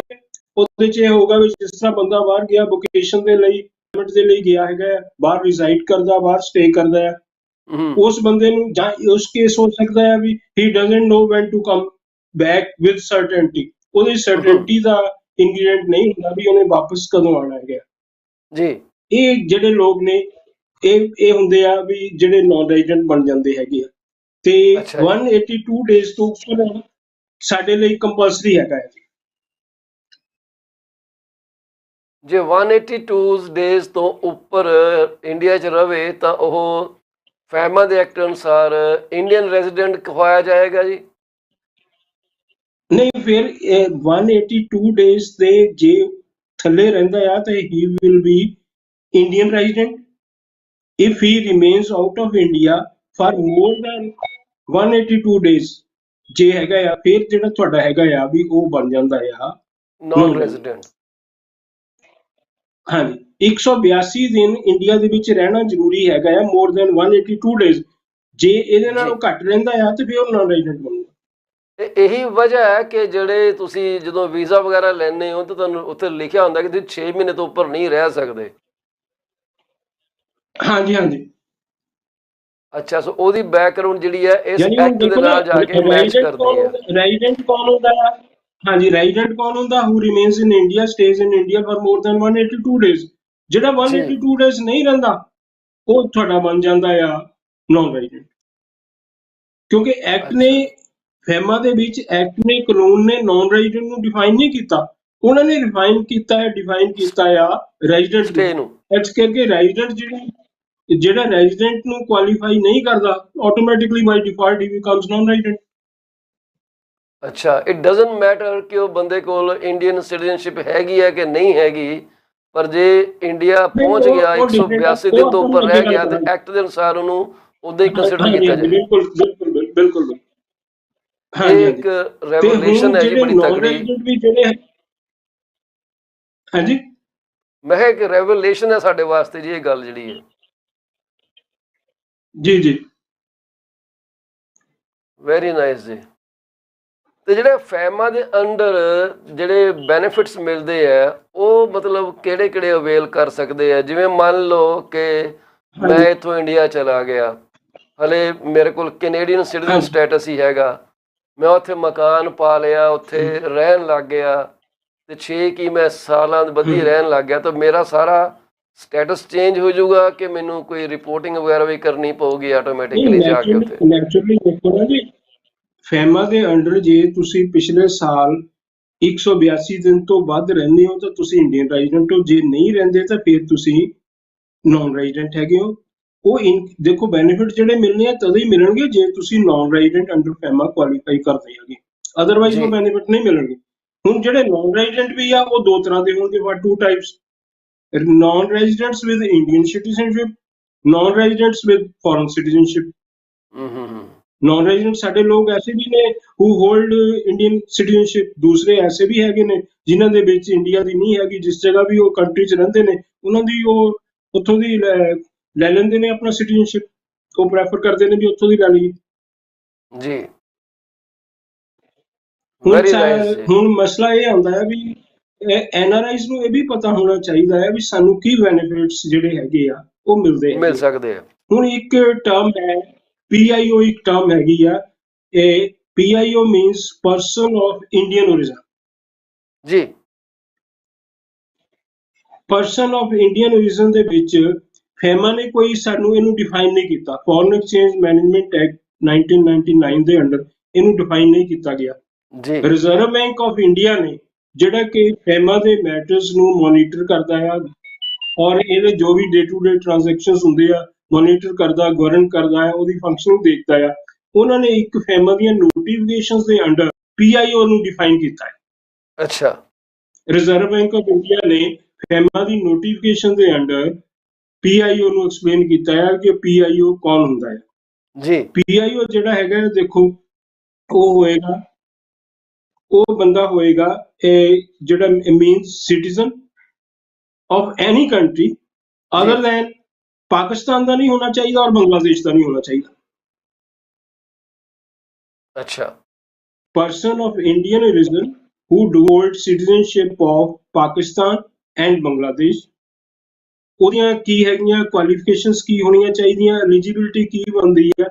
ਉਹਦੇ 'ਚ ਇਹ ਹੈ ਵੀ ਉਹਦੇ ਵਿੱਚ ਪ੍ਰੀਵੀਅਸ ਉਹ ਹੈਗਾ ਆ ਵੀ he at any time he may hold Indian passport presently or has held Indian passport in previous time। ਉਹਦੇ ਕੋਲ ਇੰਡੀਅਨ ਪਾਸਪੋਰਟ ਹੋਵੇ ਕਿਸੇ ਵੀ ਟਾਈਮ, ਹੁਣ ਹੋਵੇ ਜਾਂ ਪਹਿਲਾਂ ਹੋਵੇ। ਨੰਬਰ 1 ਤਾਂ ਇਹ ਆ, ਉਹ PIO ਹੋਏਗਾ, ਪਰਸਨ ਆਫ ਇੰਡੀਅਨ origin। ਜੀ। ਦੂਸਰਾ ਇਹ ਹੋਏਗਾ ਉਸ ਬੰਦੇ ਦੇ ਪੇਰੈਂਟਸ ਜਾਂ ਗ੍ਰੈਂਡ ਪੇਰੈਂਟਸ ਇੰਡੀਆ ਦੇ ਸਿਟੀਜ਼ਨ ਹੋਣ। ਜੀ। ਨੰਬਰ 3 ਹੈਗਾ ਆ ਕਿ ਉਸ ਪਰਸਨ ਦੀ ਜਿਹੜੀ ਸਪਾਊਸ ਹੋਏਗੀ, ਉਹ ਪਰਸਨ ਦੀ ਜਿਹੜੀ ਸਪਾਊਸ ਹੋਏਗੀ, ਹਸਬੈਂਡ ਦੀ ਜੇ ਮੇਲ ਪਰਸਨ ਆ ਤਾਂ ਉਹਦੀ ਵਾਈਫ ਜੇ PIO ਹੋਏਗੀ ਤਾਂ ਹੋ ਜਾਏ, ਜੇ ਵਾਈਫ ਆ ਤਾਂ ਉਹਦੀ ਹਸਬੈਂਡ ਹੋਏਗਾ ਤਾਂ ਉਹ ਹੋ ਜਾਏਗੀ। ਇਧਰ ਸਪਾਊਸ ਹੋ ਗਿਆ। ਹੁਣ ਅੱਗੇ ਮੇਨ, ਹਾਂਜੀ ਹਾਂਜੀ, ਹੁਣ ਮੇਨ ਮਸਲਾ ਆਉਂਦਾ ਆ ਜੀ ਕਿ ਜਿਹੜੇ PIO ਕਾਰਡ ਹੋਲਡਰਸ ਹੈਗੇ ਆ, ਜੀ। ਇਹਨਾਂ ਨੂੰ ਕੀ ਗਵਰਨਮੈਂਟ ਬੈਨੀਫਿਟਸ ਦਿੰਦੀ ਆ, ਕੀ ਇਹਨਾਂ ਲਈ ਆਪਾਂ ਇੰਡੀਆ ਦੇ ਵਿੱਚ ਇਹ ਕੀ ਆ ਕੇ ਕਰ ਸਕਦੇ ਆ। ਇਹਨਾਂ ਲਈ ਸਭ ਤੋਂ ਪਹਿਲਾਂ ਤਾਂ ਵੱਡੀ ਗੱਲ ਇਹ ਹੈਗੀ, ਜਿਹੜੇ PIO ਹੈਗੇ ਆ, they do not need any visa to enter India। ਉਹਨਾਂ ਨੂੰ ਵੀਜ਼ੇ ਦੀ ਜ਼ਰੂਰਤ ਨਹੀਂ ਹੈਗੀ ਇੰਡੀਆ ਦੇ ਵਿੱਚ ਐਂਟਰ ਕਰਨ ਲਈ। ਔਰ ਇਹਨਾਂ ਨੂੰ ਜੇ ਕੋਈ ਬੱਚੇ ਇਹਨਾਂ ਦੇ ਪੜ੍ਹਨ ਆਉਂਦੇ ਆ ਜਾਂ ਕਿਸੇ ਨੇ ਇੰਪਲੋਇਮੈਂਟ ਲਈ ਆਉਣਾ ਆ ਜਾਂ ਕਿਸੇ ਨੇ ਮੈਡੀਕਲ ਟ੍ਰੀਟਮੈਂਟ ਲਈ ਆਉਣਾ ਆ, ਉਹਨੂੰ ਕੋਈ ਵੀਜ਼ਾ ਨਹੀਂ ਲੈਣਾ ਪਏਗਾ। ਉਹਦੇ ਲਈ ਆਪਣਾ PIO ਜੇ ਹੋਏਗਾ। ਅੱਛਾ ਜੀ। ਅੱਛਾ, ਜਿਹੜਾ ਨਾਨ PIO ਆ ਉਹਨੂੰ ਆਪਣੀ ਵੀਜ਼ੇ ਦੇ ਲਈ ਰਿਕੁਆਇਰਮੈਂਟ ਆਫ ਰਜਿਸਟ੍ਰੇਸ਼ਨ ਹੈਗੀ ਆ, ਉਹਦੇ ਜੇ 180 ਡੇਜ਼ ਤੋਂ ਮੋਰ ਰਹਿੰਦਾ ਆ, ਉਹ more he stays in India for more than 180 days he has to register with the appropriate authority. ਵੀ ਮੈਂ 180 ਦਿਨ ਜਦੋਂ ਪੂਰੇ ਹੋ ਜਾਂਦੇ ਆ, 180 ਦਿਨ ਪੂਰੇ ਹੋਣ ਦੇ 30 ਦਿਨ ਦੇ ਅੰਦਰ ਅੰਦਰ ਉਹਨੂੰ ਜਾ ਕੇ ਰਜਿਸਟਰ ਕਰਵਾਉਣਾ ਪੈਂਦਾ ਜੀ, ਮੈਂ 180 ਦਿਨ ਮੇਰੀ ਸਟੇ ਹੋ ਗਈ ਆ ਤੇ ਮੇਰਾ ਨਾਂ ਤੁਸੀਂ ਨਾਂ ਪਤਾ ਮੇਰਾ ਜਮ੍ਹਾਂ ਕਰ ਲਓ ਆਪਣੇ ਰਿਕਾਰਡ ਦੇ ਵਿੱਚ ਕਰ। ਲੇਕਿਨ ਜੇ ਉਹ PIO ਹੈਗਾ ਆ, ਉਹਨੂੰ ਇਹ ਨਹੀਂ ਕਰਨਾ ਪੈਂਦਾ। ਮੇਰਾ ਇੱਕ ਸਵਾਲ ਹੈ ਇੱਥੇ ਵਤਸ ਸਾਹਿਬ, ਜੀ ਜੀ ਕਿ ਜੇ ਕੋਈ ਬੰਦਾ ਜੀ 180 ਦਿਨ ਉੱਥੇ ਰਹਿ ਗਿਆ ਤੇ ਉਹਨੇ ਨਹੀਂ ਫਾਈਲ ਕੀਤੀ ਆਪਣੀ ਰਿਪੋਰਟ ਕਿ ਜੀ ਮੈਂ 180 ਦਿਨ ਤੋਂ ਜ਼ਿਆਦਾ ਰਹਿ ਗਿਆ, ਜੇ ਉਹ ਵਾਪਸ ਆਉਂਦਾ, ਮੰਨ ਲਓ 185 ਦਿਨ ਰਹਿ ਗਿਆ, 86 ਦਿਨ ਰਹਿ ਗਿਆ, ਜੇ ਉਹ ਵਾਪਸ ਆਉਣਾ ਚਾਹੇ ਆਪਣੇ ਦੇਸ਼ ਦੇ ਵਿੱਚ, ਫਿਰ ਉਹਨੂੰ ਕੋਈ ਇਮੀਗ੍ਰੇਸ਼ਨ ਦੇ ਉੱਤੇ ਕੀ ਪ੍ਰੋਬਲਮ ਆ ਸਕਦੀ ਹੈ? ਨਹੀਂ, ਦੇਖੋ ਪ੍ਰੋਬਲਮ ਤਾਂ ਉਹਦੇ ਲਈ ਫਿਰ ਉਹਨੂੰ ਜਿਹੜਾ ਹੈਗਾ ਆ, ਸਾਡੀ ਇਹਦੇ ਵਿੱਚ ਜਿਹੜੀ ਹੈਗੀ ਆ ਮਿਨਿਸਟਰੀ ਜਿਹੜੀ ਹੈਗੀ ਆ, ਇਹ ਕਰਾਉਣਾ ਪੈਂਦਾ ਹੈ। ਇਹਨਾਂ ਨੂੰ ਰਜਿਸਟ੍ਰੇਸ਼ਨ ਹੁੰਦੀ ਹੈ ਇਹਨਾਂ ਦੇ ਵਿੱਚ, ਇਹ ਫੋਰਨ ਰੀਜਨਲ ਰਜਿਸਟਰਾਰ ਜਿਹੜੇ ਹੈਗੇ ਆ ਉੱਥੇ ਰਜਿਸਟ੍ਰੇਸ਼ਨ ਹੁੰਦੀ ਹੈਗੀ ਆ। ਲੇਕਿਨ ਜੇ ਤੁਸੀਂ ਕਹੋ ਵੀ ਇੰਨਾ ਕੋਈ TDS ਕੰਪਲਿਕੇਟਡ ਜਾਂ ਕੋਈ ਕੰਬਰਸਮ ਨਹੀਂ ਪ੍ਰੋਬਲਮ ਆਏਗੀ, ਲੇਕਿਨ ਇਹਨਾਂ ਨੂੰ ਗਵਰਨਮੈਂਟ ਕੋ ਜਾ ਕੇ ਫਿਰ ਉਹ NOC ਲੈਣੀ ਪਏਗੀ। ਅੱਛਾ, 180 ਮਤਲਬ days ਫਲਾਈ ਤੋਂ ਆਊਟ ਜੇ ਕਰਨ ਤੋਂ cross ਹੋ ਪਹਿਲਾਂ ਜਾਵੇ, ਇਹਨਾਂ ਨੂੰ NOC ਇਹਨਾਂ ਨੂੰ ਲੈਣੀ ਜਾਣ ਪੈਣੀ। ਦੀ ਪ੍ਰੋਬਲਮ ਨਹੀਂ ਆਏਗੀ। ਹਾਂ, ਔਰ NOC ਇਸ ਤਰ੍ਹਾਂ ਨਾ ਜਾਣ ਦੀ ਪ੍ਰੋਬਲਮ ਨਹੀਂ ਆਏਗੀ, ਹੋ ਸਕਦਾ ਵੀ NOC ਦੀ ਵੀ ਨਾ ਆਵੇ, ਲੇਕਿਨ ਉਹ ਐਕਟ ਨੂੰ ਤੁਸੀਂ ਕੰਟਰਾਵੀਨ ਕੀਤਾ ਆ, ਉਹਦੀ ਪੈਨਲਟੀ ਜੋ ਨੋਮੀਨਲ ਹੋਏਗੀ ਉਹ ਗਵਰਨਮੈਂਟ ਤੁਹਾਨੂੰ ਲਗਾ ਸਕਦੀ। ਭਾਵੇਂ ਤੁਸੀਂ ਵਾਪਸ ਵੀ ਆ ਜਾਓ, ਪੈਨਲਟੀ ਤੁਹਾਨੂੰ ਫੇਰ ਵੀ ਪੇ ਕਰਨੀ ਪੈਣੀ। ਉਹ ਪੈਨਲਟੀ ਕੋਈ ਜ਼ਿਆਦਾ ਨਹੀਂ ਹੋਏਗੀ, ਨੋਮੀਨਲ ਹੋਏਗੀ, ਤੇ ਲੇਕਿਨ ਜੀ ਤੁਹਾਨੂੰ ਕਈ ਵਾਰ ਇਹ ਵੀ ਹੁੰਦਾ ਵੀ ਤੁਹਾਨੂੰ ਵਾਰਨਿੰਗ ਦੇ ਕੇ ਕਹਿ ਦਿੰਦੇ ਆ ਵੀ ਤੁਸੀਂ ਅੱਗੇ ਤੋਂ ਜਰਾ ਆਪਣੇ ਆਪ ਨੂੰ ਸਹੀ ਕਰ ਲਓ। ਅੱਛਾ ਅੱਛਾ, ਮੈਂ ਲੇਕਿਨ ਸੋਚਦਾ ਸੀਗਾ ਕਿ 180 ਸ਼ਾਇਦ ਡੇਜ਼ ਤੋਂ ਉਹਨਾਂ ਨੇ ਜਦੋਂ ਜ਼ਿਆਦਾ ਕ੍ਰਾਸ ਕਰਦੇ ਆ, ਜੀ ਵੀ ਜਦੋਂ 180 ਪਾਸਪੋਰਟ ਤੇ ਉਹਨਾਂ ਡੇਜ਼ ਤੋਂ ਦੇਖਣਾ ਜਦੋਂ ਕਿ ਜ਼ਿਆਦਾ ਕਦੋਂ ਇੰਡੀਆ ਕ੍ਰਾਸ 'ਚ ਕਰਦੇ ਐਂਟਰ ਆ, ਹੋਇਆ ਸੀਗਾ ਤੇ 182 ਦਿਨ ਜਾਂ 85 ਦਿਨ ਹੋ ਗਏ, ਕਿਉਂਕਿ ਉਹਨਾਂ ਨੇ ਕੋਈ ਰਿਕਾਰਡ ਨਹੀਂ ਹਾਂਜੀ, ਦੇਖਣਾ ਆਨਲਾਈਨ ਕਿ ਇਹਨੇ ਫਾਈਲ ਕੀਤੀ ਰਜਿਸਟ੍ਰੇਸ਼ਨ ਕਿ ਉਹਦੇ ਨਹੀਂ ਚ ਦੇਖੋ ਕੀਤੀ। ਨਾ ਐਜ਼ ਏ ਲੀਗਲ ਪਰਸਨ, ਜੀ ਜੀ, ਹੁਣ ਐਜ਼ ਏ ਲੀਗਲ ਪਰਸਨ ਤਾਂ ਆਪਾਂ ਇਹ ਕਹਿ ਸਕਦੇ ਹਾਂ, ਜਦੋਂ ਦੇਖੋ ਜਾਏਗਾ ਵਾਪਸ ਫੌਰਨ ਜਾਏਗਾ, ਪਾਸਪੋਰਟ ਉਹਦਾ ਦੇਖਿਆ ਹੋਏ ਜਾਏਗਾ, 180 ਡੇਜ਼ ਉਹਦੇ ਜੇ ਕ੍ਰਾਸ ਹੋ ਜਾਂਦੇ ਆ, ਉਹਨੇ ਨਹੀਂ ਇੰਟੀਮੇਟ ਕੀਤਾ, ਤਾਂ ਉਹ ਜਿਹੜੇ immigration officers at the airport ਹੈਗੇ ਆ, ਉਹਨੂੰ ਪੁੱਛ ਸਕਦੇ ਆ ਵੀ ਤੂੰ ਕਿਉਂ ਨਹੀਂ ਕੀਤਾ। ਉਹਦੇ ਲਈ ਮੁਸ਼ਕਲ ਆ ਸਕਦੀ ਆ, ਲੇਕਿਨ ਇੰਨਾ TDS ਹੋ ਸਕਦਾ ਵੀ ਉਹ ਬੰਦਾ ਜੇ ਜਾਵੇ ਉੱਥੇ ਤਾਂ ਉਹਨੂੰ ਕਹਿਣ ਜੀ ਤੂੰ ਉੱਥੇ ਇੰਟੀਮੇਸ਼ਨ ਦੇ ਕੇ ਆ। ਅੱਛਾ ਤੇ ਅੱਛਾ, ਇਸ ਵੈਸੇ ਮੇਰੇ ਕਰਕੇ ਦਿਮਾਗ 'ਚ ਸਵਾਲ ਇੰਟੀਮੇਟ ਆ ਗਿਆ ਪੈਨਲਟੀ ਕਿ ਵੀ ਇਦਾਂ ਵੀ ਹੋ ਪੈਨਲਟੀ ਸਕਦਾ। ਹਾਂਜੀ, ਹਾਂ, ਉਹ ਪ੍ਰੋਬਲਮ ਆ ਸਕਦੀ ਹੈ, ਲੇਕਿਨ ਆਪਾਂ ਇਹ ਪੈਨਲਟੀ ਵਾਲੇ ਪਾਸੇ ਨਾ ਜਾਈਏ। ਪੈਨਲਟੀ ਠੀਕ ਹੈ ਜੀ ਕੋਈ ਇੰਨੀ ਜਿਹੜੀ ਹੈਗੀ ਆ ਕੋਈ ਬਹੁਤ ਜ਼ਿਆਦਾ ਨਹੀਂ ਹੋਏਗੀ, ਲੇਕਿਨ ਦੇਖੋ ਜੀ ਲਾਅ ਨੂੰ ਜੇ ਕੰਪਲਾਈ ਨਹੀਂ ਕਰਦੇ, 에ਅਰਪੋਰਟ ਦੇ ਉੱਪਰ ਇਨਫੋਰਮੇਸ਼ਨ ਹੋਏਗੀ ਵੀ ਉਹਦੀ date of entry in India ਕਦੋਂ ਹੈਗੀ ਆ। ਠੀਕ ਹੈ ਜੀ, ਬਿਲਕੁਲ। ਤੇ ਉਹ ਜਿਹੜਾ ਹੈਗਾ ਆ ਵੀ ਉਹਨਾਂ ਕੋਲ ਵੀ ਇਨਫੋਰਮੇਸ਼ਨ ਪਹੁੰਚ ਜਾਂਦੀ ਆ ਵੀ ਕੀ ਰਜਿਸਟਰ ਕਰਾਇਆ ਹੈ ਕਿਹਨਾਂ ਨੇ ਨਹੀਂ ਕਰਾਇਆ। ਇਸ ਕਰਕੇ ਮੁਸ਼ਕਲ ਆ ਅੱਛਾ ਸਕਦੀ ਆ, ਉਹਨੂੰ ਬਚਿਆ ਜਾਵੇ। ਇਹ ਬੰਦਾ ਨਾ ਸੋਚੇ ਵੀ ਮੈਨੂੰ ਵਾਪਸ ਨਹੀਂ ਜਾਣ ਦੇਣਾ, ਵਾਪਸ ਤਾਂ ਚਲੇ ਜਾਏਗਾ, ਲੇਕਿਨ ਉਹ ਅੱਛਾ, ਮੁਸ਼ਕਲ ਆਏਗੀ, ਉਹਦਾ ਕੀ ਫਾਇਦਾ ਹੈਗਾ। ਸਾਨੂੰ ਕਰ ਲੈਣੀ ਚਾਹੀਦੀ। ਸਹੀ ਗੱਲ ਹੈ ਜੀ, ਸਹੀ ਗੱਲ ਹੈ। ਹਾਂਜੀ, ਤੁਸੀਂ POA ਹਾਂਜੀ, ਬਾਰੇ ਦੱਸਿਆ, ਤੇ ਵੀ PIO ਹੋਲਡਰ ਕਾਰਡ ਜਿਹੜੇ ਹੈ, ਕਾਰਡ ਹੋਲਡਰ ਕੀ ਉਹਨਾਂ ਨੂੰ ਵੀਜ਼ਾ ਨਹੀਂ ਚਾਹੀਦਾ, ਸਟੱਡੀ ਮੈਡੀਕਲ ਐਮਪਲੋਇਮੈਂਟ ਵਗੈਰਾ ਵਾਸਤੇ ਜਾ ਰਹੇ ਆ ਤੇ ਦੇ don't need any visa medical ਕਿਸੇ ਰਿਕੁਆਇਰਮੈਂਟ। ਕਾਲਜ 'ਚ ਪੜ੍ਹਨਾ ਹੈ, ਕਿਸੇ ਯੂਨੀਵਰਸਿਟੀ 'ਚ ਪੜ੍ਹਨਾ ਹੈ।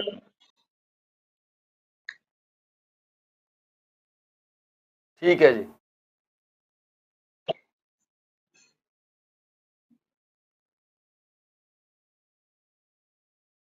ਫਿਰ ਇਹ ਅਸੀਂ ਇਹਦੇ 'ਚ ਇਹ ਹੈ ਆਪਣਾ ਹੈ ਜੀ ਕਿ ਕਾਰਡ ਹੋਲਡਰਸ ਜਿਹੜੇ ਹੈਗੇ ਆ, they will be exempt from the registration requirement of registration for stay in India visit if it does not exceed 180 days। ਜਿਹੜੇ ਦੂਸਰੇ ਹੈਗੇ ਆ ਉਹਨਾਂ ਨੂੰ 180 days ਦੇ ਵਿੱਚ ਪਹਿਲਾਂ ਵੀ ਉੱਥੇ ਰਜਿਸਟ੍ਰੇਸ਼ਨ ਕਰਾਉਣੀ ਪੈਂਦੀ ਆ, ਲੇਕਿਨ NRIs ਦੇ ਲਈ 180 days ਹੈ।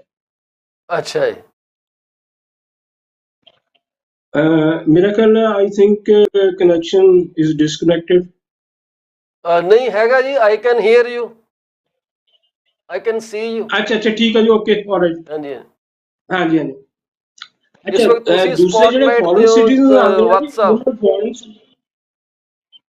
ਜੀ ਸਾਡੇ ਆਪਣਾ ਫੋਰਨ ਸਿਟੀਜ਼ਨ ਜੇ ਆਉਂਦੇ ਆ ਨਾ, NRI ਫੋਰਨ ਸਿਟੀਜ਼ਨ ਆਉਂਦਾ ਆ, ਉਹਨੂੰ ਜੀ ਆਉਂਦੇ ਹੋਏ ਕੁਝ ਦਿਨਾਂ ਦੇ ਅੰਦਰ ਅੰਦਰ ਉਹਨੂੰ ਪੁਲਿਸ ਸਟੇਸ਼ਨ ਜਾ ਕੇ ਦੱਸਣਾ ਪੈਂਦਾ ਆ ਵੀ ਮੈਂ ਜਿਹੜਾ ਹੈਗਾ ਵੀ ਆ ਗਿਆ ਹੈਗਾ ਆ। ਲੇਕਿਨ ਜੀ PIO ਦੇ ਲਈ 180 ਡੇਜ਼ ਤੱਕ ਜ਼ਰੂਰਤ ਨਹੀਂ ਹੈਗੀ, 180 ਡੇਜ਼ ਤੋਂ ਬਾਅਦ ਜ਼ਰੂਰਤ ਹੈਗੀ ਆ। And he has to register with the approved authority within 30 days of completion of 180 days। ਇਹਦਾ ਜੀ ਮਤਲਬ ਜੀ 180 plus 30 210 ਦਿਨਾਂ ਦੇ ਅੰਦਰ ਅੰਦਰ ਉਹਨੂੰ ਦੱਸਣਾ ਚਾਹੀਦਾ ਹੈ। ਠੀਕ ਹੈ ਜੀ। 180 ਡੇਜ਼ ਤੋਂ ਬਾਅਦ 10 ਦਿਨਾਂ ਦੇ ਅੰਦਰ ਅੰਦਰ ਇਨਫੋਰਮ ਕਰ ਦੇ ਕਿ ਮੈਂ ਇੱਥੇ ਇੰਨੇ ਦਿਨ ਤੋਂ ਉੱਪਰ ਰਹਿ ਗਿਆ ਤੇ ਮੈਨੂੰ ਉਹ ਦੇ ਦੇਣ ਜੋ ਵੀ ਰਜਿਸਟ੍ਰੇਸ਼ਨ ਨੰਬਰ ਵਗੈਰਾ ਦੇਣਾ। ਹਾਂਜੀ ਹਾਂਜੀ। ਹੋਰ ਇਹਨਾਂ ਨੂੰ ਜੀ ਜੀ ਉਹ ਫੈਸਿਲਿਟੀਜ਼, ਕੋਈ ਇਕਨੋਮਿਕ ਫੈਸਿਲਿਟੀਜ਼ ਹੈਗੀਆਂ ਆ, ਕੋਈ ਐਜੂਕੇਸ਼ਨਲ ਫੈਸਿਲਿਟੀਜ਼ ਹੈਗੀਆਂ ਆ, ਕੋਈ ਮੈਡੀਕਲ ਫੈਸਿਲਿਟੀਜ਼ ਹੈਗੀਆਂ ਆ, ਇਹਨਾਂ ਨੂੰ ਜੋ NRIs ਨੂੰ ਮਿਲਦੀਆਂ ਆ, they will also continue to avail the same, ਇਹਨਾਂ ਨੂੰ ਵੀ ਉਹ ਤੇ ਇਹਨਾਂ ਮਿਲੇਗੀ। ਦੇ ਵਾਸਤੇ ਵੀ ਅੱਛਾ ਉਹੀ ਰਿਸਟ੍ਰਿਕਸ਼ਨਸ ਲੱਗਦੀਆਂ ਕਿ ਇਹ ਕਿਹੜੀ ਪ੍ਰਾਪਰਟੀ ਖਰੀਦ ਸਕਦੇ ਆ, ਕਿਹੜੀ ਨਹੀਂ ਖਰੀਦ ਸਕਦੇ, ਕਿਹੜੇ ਹਾਂ, ਅਕਾਊਂਟ ਖੋਲ ਸਕਦੇ। Agriculture and plantation, main agriculture and plantation. ਉਹੀ ਖਰੀਦ ਸਕਦੇ ਆ। ਅੱਛਾ ਫਿਰ ਹੈਗਾ ਜੀ ਕਿ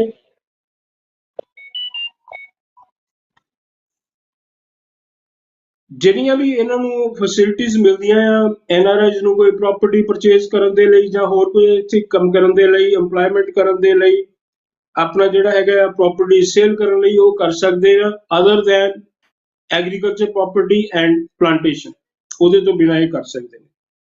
ਅੱਛਾ ਅੱਛਾ ਅੱਛਾ ਅੱਛਾ। ਲੇਕਿਨ ਇਹਨਾਂ ਨੂੰ there is some restrictions and one major restriction is they should remain out of the political sphere। Political ਦੇ ਵਿੱਚ ਇਹਨਾਂ ਦੀ ਕੋਈ ਭਾਗੀਦਾਰੀ ਨਹੀਂ ਹੋਣੀ ਚਾਹੀਦੀ। ਪੋਲੀਟੀਕਲ ਸਫੀਅਰ ਇਹਨਾਂ ਨੂੰ ਪ੍ਰੋਹਿਬਿਟਡ ਹੈਗਾ, ਇਹਨਾਂ ਨੂੰ ਕੋਈ ਉਹਦੇ ਵਿੱਚ ਪੈਰਿਟੀ ਨਹੀਂ ਹੋਏਗੀ allowed to engage in sphere of political purposes ਜਾਂ ਰਾਈਟਸ, ਕੋਈ ਪੋਲੀਟੀਕਲ ਰਾਈਟਸ ਨਹੀਂ ਇਹਨਾਂ ਦੇ ਹੋਣਗੇ। ਅੱਛਾ ਜੀ। ਅੱਛਾ ਇਹਦੇ ਵਿੱਚ ਇਹ ਹੈਗਾ ਜੀ, ਇਹਨਾਂ ਨੂੰ ਫੈਸਿਲਿਟੀਜ਼ ਉਹ ਹੋ ਗਈਆਂ NRIs ਨੂੰ ਜੋ ਮਿਲਦੀਆਂ ਹੈਗੀਆਂ, ਪੈਰਿਟੀ ਹੋਏਗੀ, ਸੇਮ ਫੈਸਿਲਿਟੀਜ਼ ਜੋ ਆਪਾਂ ਪਹਿਲਾਂ ਗੱਲ ਕਰ ਚੁੱਕੇ ਹੈਗੇ ਆ ਵੀ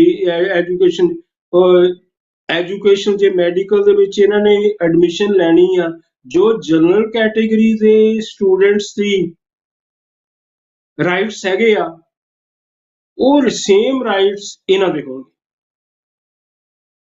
ਵੈਰੀ ਨਾਈਸ ਜੀ। ਇਹਨਾਂ ਨੂੰ ਕੋਈ SC ਜਾਂ ਹੁਣ ਇੱਕ ਜੇ ਮੰਨ ਲਓ ਵੀ SC ਜਾਂ BC ਦਾ ਬਾਹਰ ਬੰਦਾ ਰਹਿੰਦਾ ਆ, ਨਾਨ ਰੈਜ਼ੀਡੈਂਟ ਆ, ਉਹ ਕਹੇ ਜੀ ਮੈਨੂੰ SC ਕੋਟੇ ਦੇ ਵਿੱਚੋਂ ਜਾਂ ਬੈਕਵਰਡ ਕਲਾਸਿਸ ਕੋਟੇ ਦੇ ਵਿੱਚੋਂ ਮੈਨੂੰ ਐਡਮਿਸ਼ਨ ਮਿਲ ਜਵੇ, ਉਹਦੇ 'ਚ ਉਹਨੂੰ ਐਡਮਿਸ਼ਨ ਨਹੀਂ ਮਿਲੇਗੀ, ਉਹਨੂੰ ਐਡਮਿਸ਼ਨ ਮਿਲੇਗੀ ਜਨਰਲ ਕੋਟੇ 'ਚ ਮਿਲੇਗੀ। ਸਹੀ।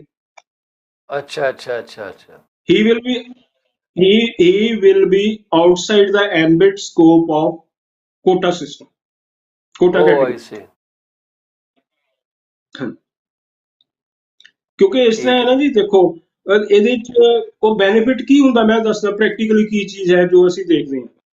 ਹੁਣ ਜਨਰਲ ਕੈਟੇਗਰੀ ਦੇ ਵਿੱਚ ਮੰਨ ਲਓ ਵੀ 100 ਦੇ ਵਿੱਚੋਂ ਕਿਸੇ ਦੇ 80 ਨੰਬਰ ਆਏ, ਉਹਨੂੰ ਐਡਮਿਸ਼ਨ ਨਹੀਂ ਮਿਲ ਸਕਦੀ ਜੀ। ਔਰ SC ਜਾਂ ਬੈਕਵਰਡ ਦੇ ਵਿੱਚ ਹੋ ਸਕਦਾ 100 ਚੋਂ ਕਿਸੇ ਦੇ 30 ਆ ਗਏ ਤਾਂ ਉਹਨੂੰ ਐਡਮਿਸ਼ਨ ਮਿਲ ਜਾਏਗੀ। ਉਹ ਕੀਤਾ ਹੈ ਕਨਸਟੀਟਿਊਸ਼ਨ ਲਈ ਵੀ ਇਹਨਾਂ ਨੂੰ ਫਾਈਨੈਂਸ਼ਲੀ ਬੈਕਵਰਡ ਰਹੇ ਆ, ਇਹਨਾਂ ਦੇ ਉਤਥਾਨ ਦੇ ਲਈ, ਡਿਵੈਲਪਮੈਂਟ ਦੇ ਲਈ ਇਹਨਾਂ ਕੀਤਾ ਗਿਆ ਹੈ। ਉਹ ਕੋਈ ਬੁਰੀ ਗੱਲ ਨਹੀਂ ਕੀਤੀ ਗਈ, ਇਹਨਾਂ ਨੂੰ ਵੀ ਬਰਾਬਰ ਦੇ ਲਿਆਉਣ ਦੇ ਲਈ ਜੇ ਕੀਤਾ ਗਿਆ ਹੈ ਤਾਂ ਗਵਰਨਮੈਂਟ ਨੇ ਬਹੁਤ ਅੱਛਾ ਕੀਤਾ ਹੈ। ਹਾਂਜੀ ਵਧੀਆ। ਇਹ ਹੈ ਜੀ। ਬਾਕੀ ਜੋ ਇਹਨਾਂ ਨੂੰ ਕੋਈ LIC ਦੀ ਹਾਊਸਿੰਗ ਸਕੀਮ ਆ ਜਾਂ ਗਵਰਨਮੈਂਟ ਦੀਆਂ ਕੋਈ ਸਕੀਮਸ ਹੈਗੇ ਆ, ਉਹਦੇ ਕੋਈ ਬੈਨੀਫਿਟਸ ਹੈਗੇ ਆ ਤਾਂ ਇਹ ਅਵੇਲ ਕਰ ਸਕਦੇ ਆ। ਅੱਛਾ।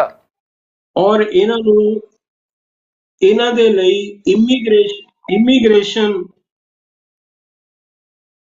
ਜਦੋਂ ਇਮੀਗ੍ਰੇਸ਼ਨ ਕਾਊਂਟਰ ਤੇ ਜਾਣਾ ਹੈ, ਇਮੀਗ੍ਰੇਸ਼ਨ ਵਾਲਿਆਂ ਲਈ ਤੁਸੀਂ 에ਅਰਪੋਰਟ ਤੇ ਕੰਸਰਨਡ ਆਫੀਸਰ ਨੂੰ ਮਿਲਣਾ ਹੈਗਾ ਆ, ਇਹਨਾਂ ਲਈ ਸਪੈਸ਼ਲ ਕਾਊਂਟਰ ਇੱਕ ਮੇਨਟੇਨ ਕੀਤਾ ਹੋਏਗਾ ਇਹਨਾਂ ਲੋਕਾਂ ਜਿਹੜੇ PIO ਹੋਣਗੇ, ਇਹਨਾਂ ਦੀ ਕੈਟੇਗਰੀ ਲਈ the government is maintaining separate counter for immigration purposes or PIOs. Very nice. ਅੱਛਾ, ਇਹਦੀ ਜੀ ਹੁਣ ਆਪਾਂ PIO ਤੋਂ ਬਣ ਗਿਆ ਜੀ, PIO ਕਾਰਡ ਲੈ ਲਿਆ, 15 ਸਾਲ ਦੀ ਇਹਨਾਂ ਦੀ ਵੈਲਿਡਿਟੀ ਹੁੰਦੀ ਹੈ ਇਹ ਕਾਰਡ। ਅੱਛਾ ਜੀ। ਤੇ ਹੁਣ ਐਗਜ਼ੈਕਟ ਅੱਜ ਦੀ ਮੈਨੂੰ ਫੀਸ ਪਤਾ ਨਹੀਂ ਕੀ ਹੈਗੀ ਇਹਨਾਂ ਦੀ। ਜੀ ਫੀਸ ਜੋ ਮੇਰੇ ਨੌਲੇਜ ਹੈਗੀ ਆ, ਉਹ ਹੋ ਸਕਦਾ ਉਹ ਘਟੀ ਹੋਵੇ ਜਾਂ ਵਧੀ ਹੋਵੇ, ਘਟੀ ਹੋਏ ਜੀ ਤੇ ਵਧੇ ਤਾਂ ਨਹੀਂ ਹੋਏਗੀ। 15,000 ਰੁਪਇਆ ਫੀਸ ਹੁੰਦੀ ਸੀ 18 ਸਾਲ ਤੋਂ ਅਡਲਟ ਬੰਦੇ ਦੇ ਉੱਪਰਲੀ। ਜੇ 18 ਅੱਛਾ ਸਾਲ ਜੀ ਤੋਂ ਨੀਚੇ ਹੈਗਾ ਆ, ਉਹਦੀ 7500 ਸੀ, 7500। ਹੋ ਸਕਦਾ there may be 7500 some changes, decrease and increase. ਅੱਛਾ ਜੀ। ਅੱਛਾ, ਇਹ ਹੁਣ ਆਪਾਂ NRI ਲੈ ਲਿਆ ਜੀ। NRI ਦੇ ਵਿੱਚ ਮੇਨ ਕਨਕਲੂਡ ਕਰੀਏ ਵੀ ਦੋ ਤਰ੍ਹਾਂ ਦੇ ਹੁੰਦੇ ਆ, ਇੱਕ NRIs with Indian citizenship, NRIs ਜੀ ਵਿਦ ਫੋਰਨ ਸਿਟੀਜ਼ਨਸ਼ਿਪ। ਜੀ PIOs ਆਪਾਂ ਲੈ ਲਿਆ ਵੀ ਜਿਹੜੇ ਇੰਡੀਅਨ ਓਰੀਜਨ ਦੇ ਹੋਣ, ਵੀ ਜਿਹੜਾ ਆਪ ਕਿਸੇ ਟਾਈਮ ਵੀ they are holding and were holding Indian passport, ਜਾਂ ਉਹਨਾਂ ਦੇ ਪੇਰੈਂਟਸ ਜਿਹੜੇ ਇੰਡੀਅਨ ਸਿਟੀਜ਼ਨਸ ਹੋਣ, ਗ੍ਰੈਂਡ ਪੇਰੈਂਟਸ ਇੰਡੀਅਨ ਸਿਟੀਜ਼ਨ ਹੋਣ, ਔਰ ਜਾਂ ਉਹਨਾਂ ਦੀ ਜਿਹੜੀ ਸਪਾਈਸ ਹੈਗੀ ਆ ਉਹ PIO ਹਾਂਜੀ ਹੈਗੀ ਆ, ਉਹ ਲੈ ਸਕਦੇ। ਹੁਣ ਥਰਡ ਟਰਮ ਇਜ਼ ਓਵਰ, ਜਿਹਨੂੰ OCI ਕਹਿੰਦੇ ਆ, ਓਵਰਸੀਜ਼ ਸਿਟੀਜ਼ਨਸ਼ਿਪ ਆਫ ਇੰਡੀਆ। ਜੀ ਓਵਰਸੀਜ਼ ਸਿਟੀਜ਼ਨਸ ਆਫ ਇੰਡੀਆ ਜਿਹੜੀ ਹੈਗੀ ਆ, ਇਹ ਦਸੰਬਰ 2005, ਮੇਰਾ ਖਿਆਲ ਸ਼ਾਇਦ 2 ਦਸੰਬਰ ਦਾ ਹੋਏਗਾ ਜਾਂ ਥੋੜਾ ਅੱਗੇ ਪਿੱਛੇ ਹੋਏਗਾ, most probably it may be 2 December 2005 ਨੂੰ ਇਹ ਕੀਤਾ ਗਿਆ ਸੀਗਾ। ਜੀ ਇਹ ਸਕੀਮ ਉਦੋਂ ਲਾਂਚ ਕੀਤੀ ਗਈ ਸੀ। ਇਹਦੇ ਲਈ ਇਹ ਹੈਗਾ ਜੀ ਕਿ ਜਿਹੜਾ ਹੈਗਾ ਕਨਸਟੀਟਿਊਸ਼ਨ ਆਫ ਇੰਡੀਆ ਪਰਮਿਟ ਕਰਦਾ ਹੈਗਾ ਆ, ਜੇ ਫੋਰਨ ਸਿਟੀਜ਼ਨ ਵੀ ਕੋਈ ਹੈਗਾ ਆ, ਉਹ ਜੀ ਇੰਡੀਅਨ ਸਿਟੀਜ਼ਨਸ਼ਿਪ ਲੈ ਸਕਦਾ ਹੈ।